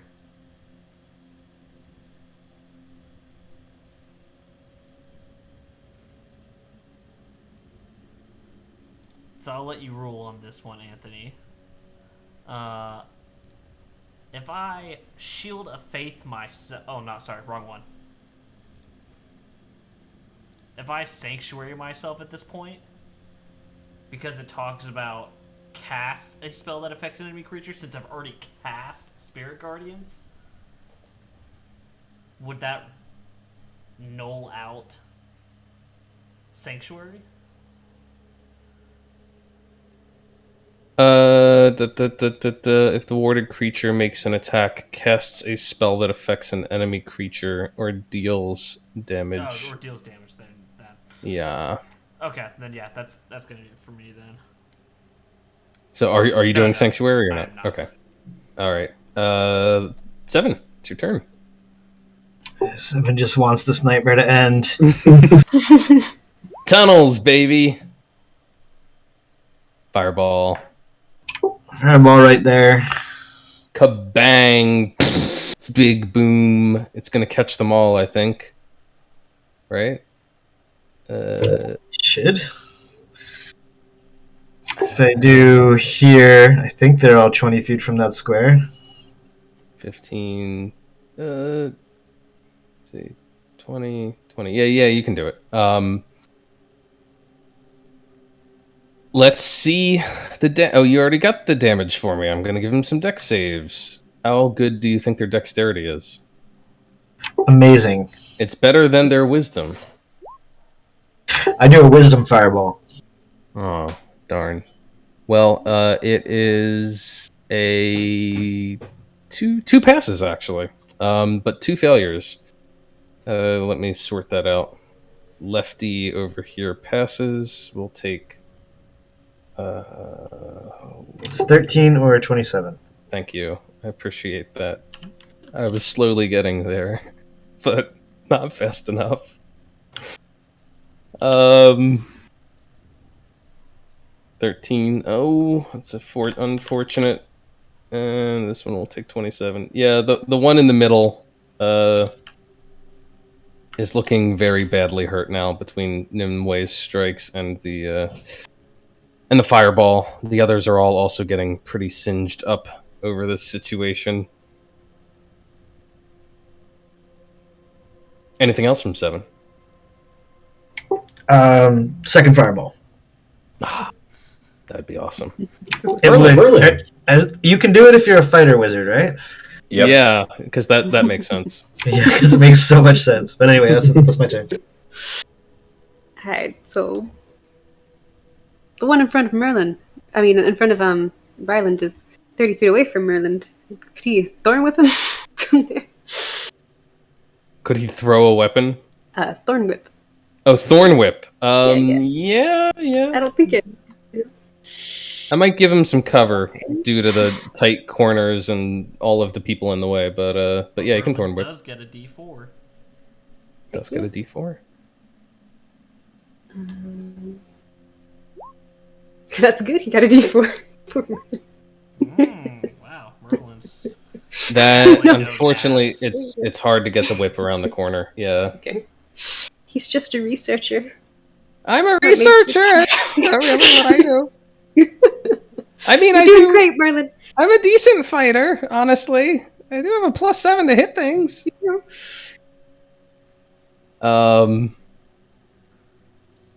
It's hard to make a sidekick that's really good at melee and also spellcasting.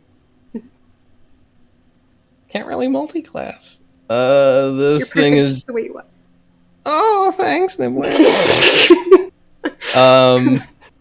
This thing is going to die to the Spirit Guardians. It doesn't matter if it saves. It doesn't matter if you roll all ones.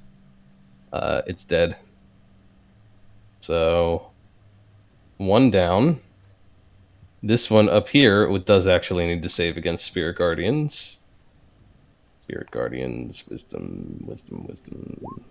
Fails, predictably. Damage, please. 15. All right, it's gonna hurt, but not enough to stop it, as it tried to embrace you. So it's got to roll a d6. Damn. Okay. Well, it can't hug you, so it's just going to get angry and try to slam at you instead. A 22 to hit you. 22 does hit. Look at that. 12 points of bludgeoning damage and 4 of psychic as it hits you and somehow makes your mind fuzzy. Just a little fuzzy. You get a certain scent in your nostrils of fresh herbs and berries.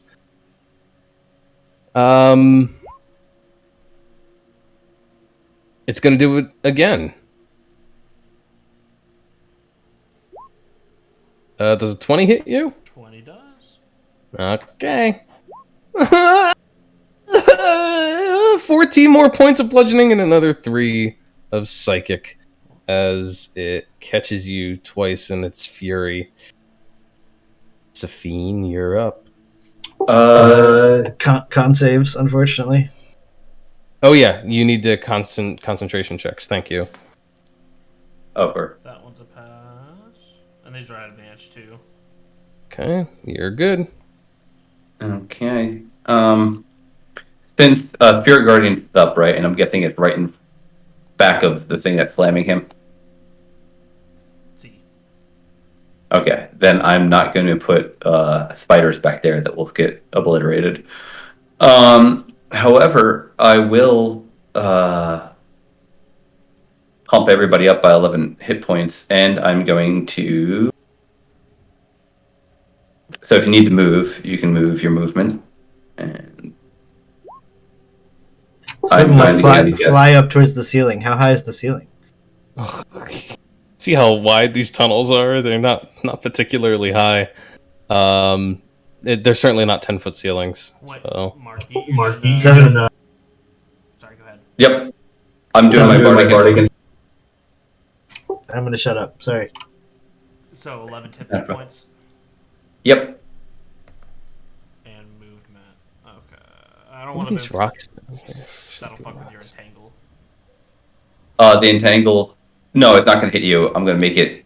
Well, I was going to move right here. I can't see that. Exactly. 1 second.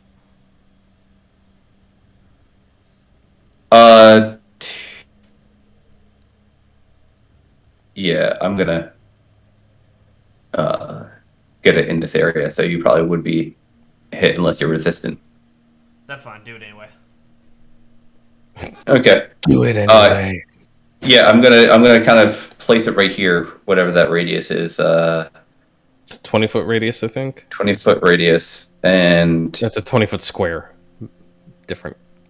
Okay, and they have to make a 17 strength check to free themselves of it.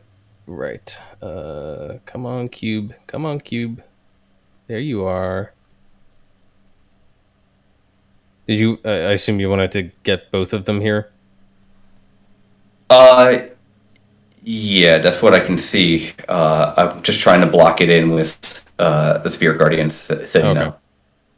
Right. Okay. Cool. It will definitely be making strength saves then right off the bat.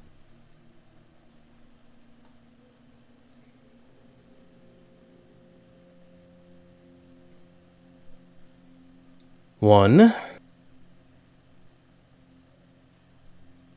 Pretty good. 2 is a failure. Okay, the bottom one is restrained or grappled. Restrained by the hands.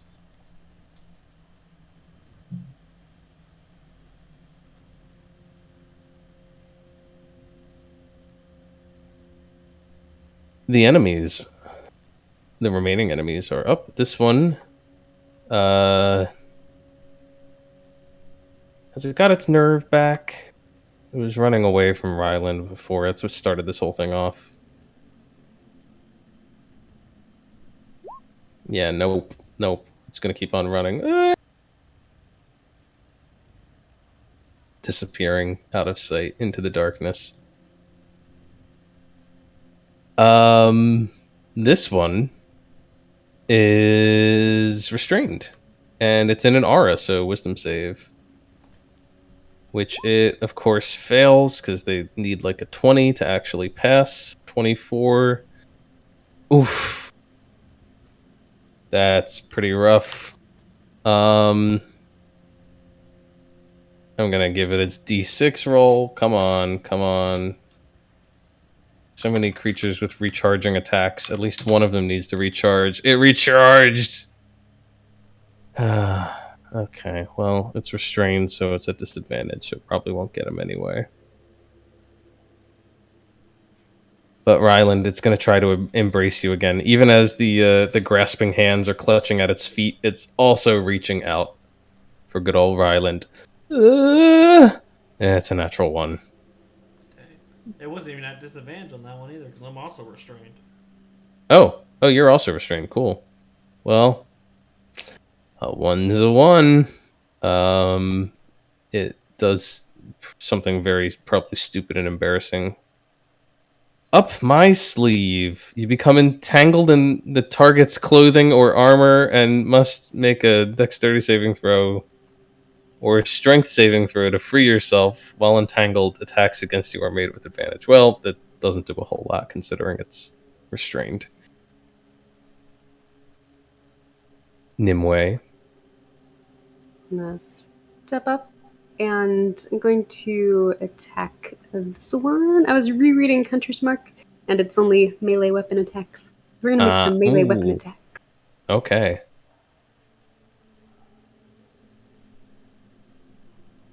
Well, the rapier hits. 5. It's a d6. And And then 4.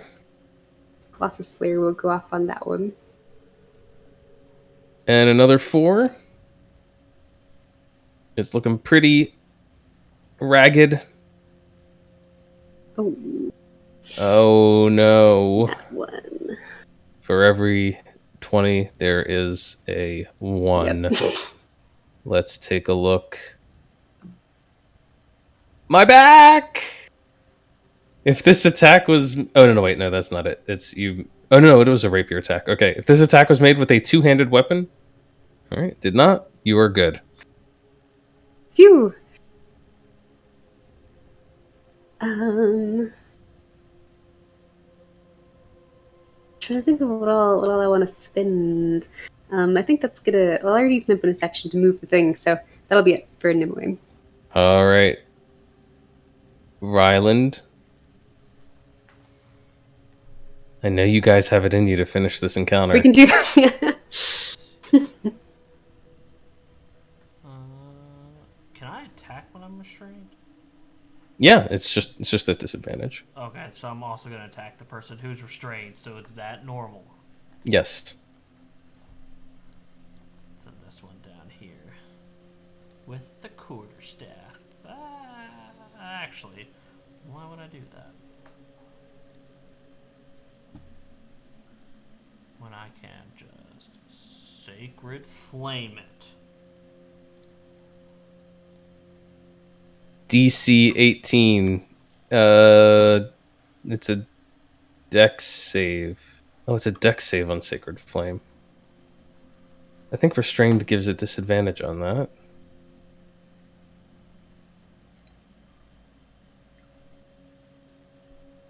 I'm like 90% sure.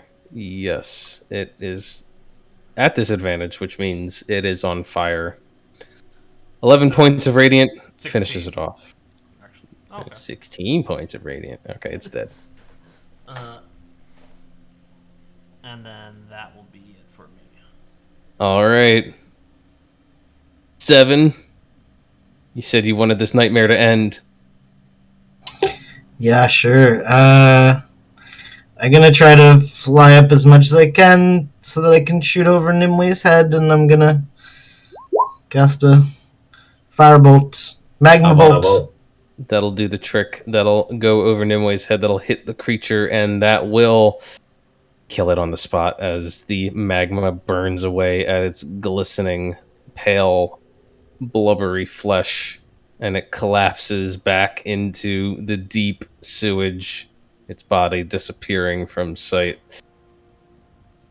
Awesome job, Usagi. Well, Ryland, I think we're going to need a mush broom to clean this place up. Safine, I know you've been traveling with me for a while now, but I do not think right now is the time for jokes. Been on guard. I don't know what we're doing. What are we doing down here? Are we just walking through sewage? I don't know what we're looking for. I mean, it's like little horses. I don't know. There was another ooze monster. It ran away. I mean, like, what's going on? I feel like Safine is one step, leg comes out of the muck, precipitation, step, precipitation, precipitation. You guys have gone deeper and deeper into this place, kind of at random. I don't even think you've made any attempt to like determine which way to go. You've just been like left, because that's what Ryland said to do. He's never wrong. Yeah. It's just getting worse and worse the further you go. Entirely at random We're missing our voice of reason, Cat. Okay. is kind of. It's on one hand we're like, really, Cat was the voice of reason, but on the other hand, I'm like, maybe she was.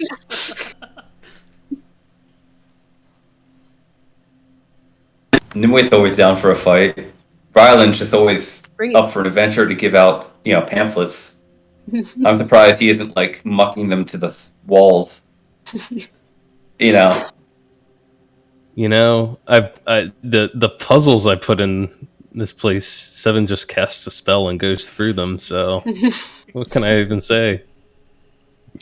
I mean, we'll run out of spells eventually. Don't worry. No, it's valid. It's perfectly valid to use spells to get through areas like that. But yeah, no, it's just funny. It's like, oh, here's a thing that might impede us. Nope, gonna open that right up, go on through, and then get into it. I guess that's kind of how dungeons are. It's been so long since I've run a dungeon. I'm like, oh man, dungeons. How do they work? Right. Well, typically put trolls in them. Yes. Trolls And loot. in the dungeon. The nightmare, as you put it, continues next Is week. it really only day 35 in game? Yep. Man, the mixture Actually, of technically 36 now. I think you guys did rest overnight. the mixture of like real life time plus, like how much we've accomplished. It feels like we've been around for much longer than a month and a week.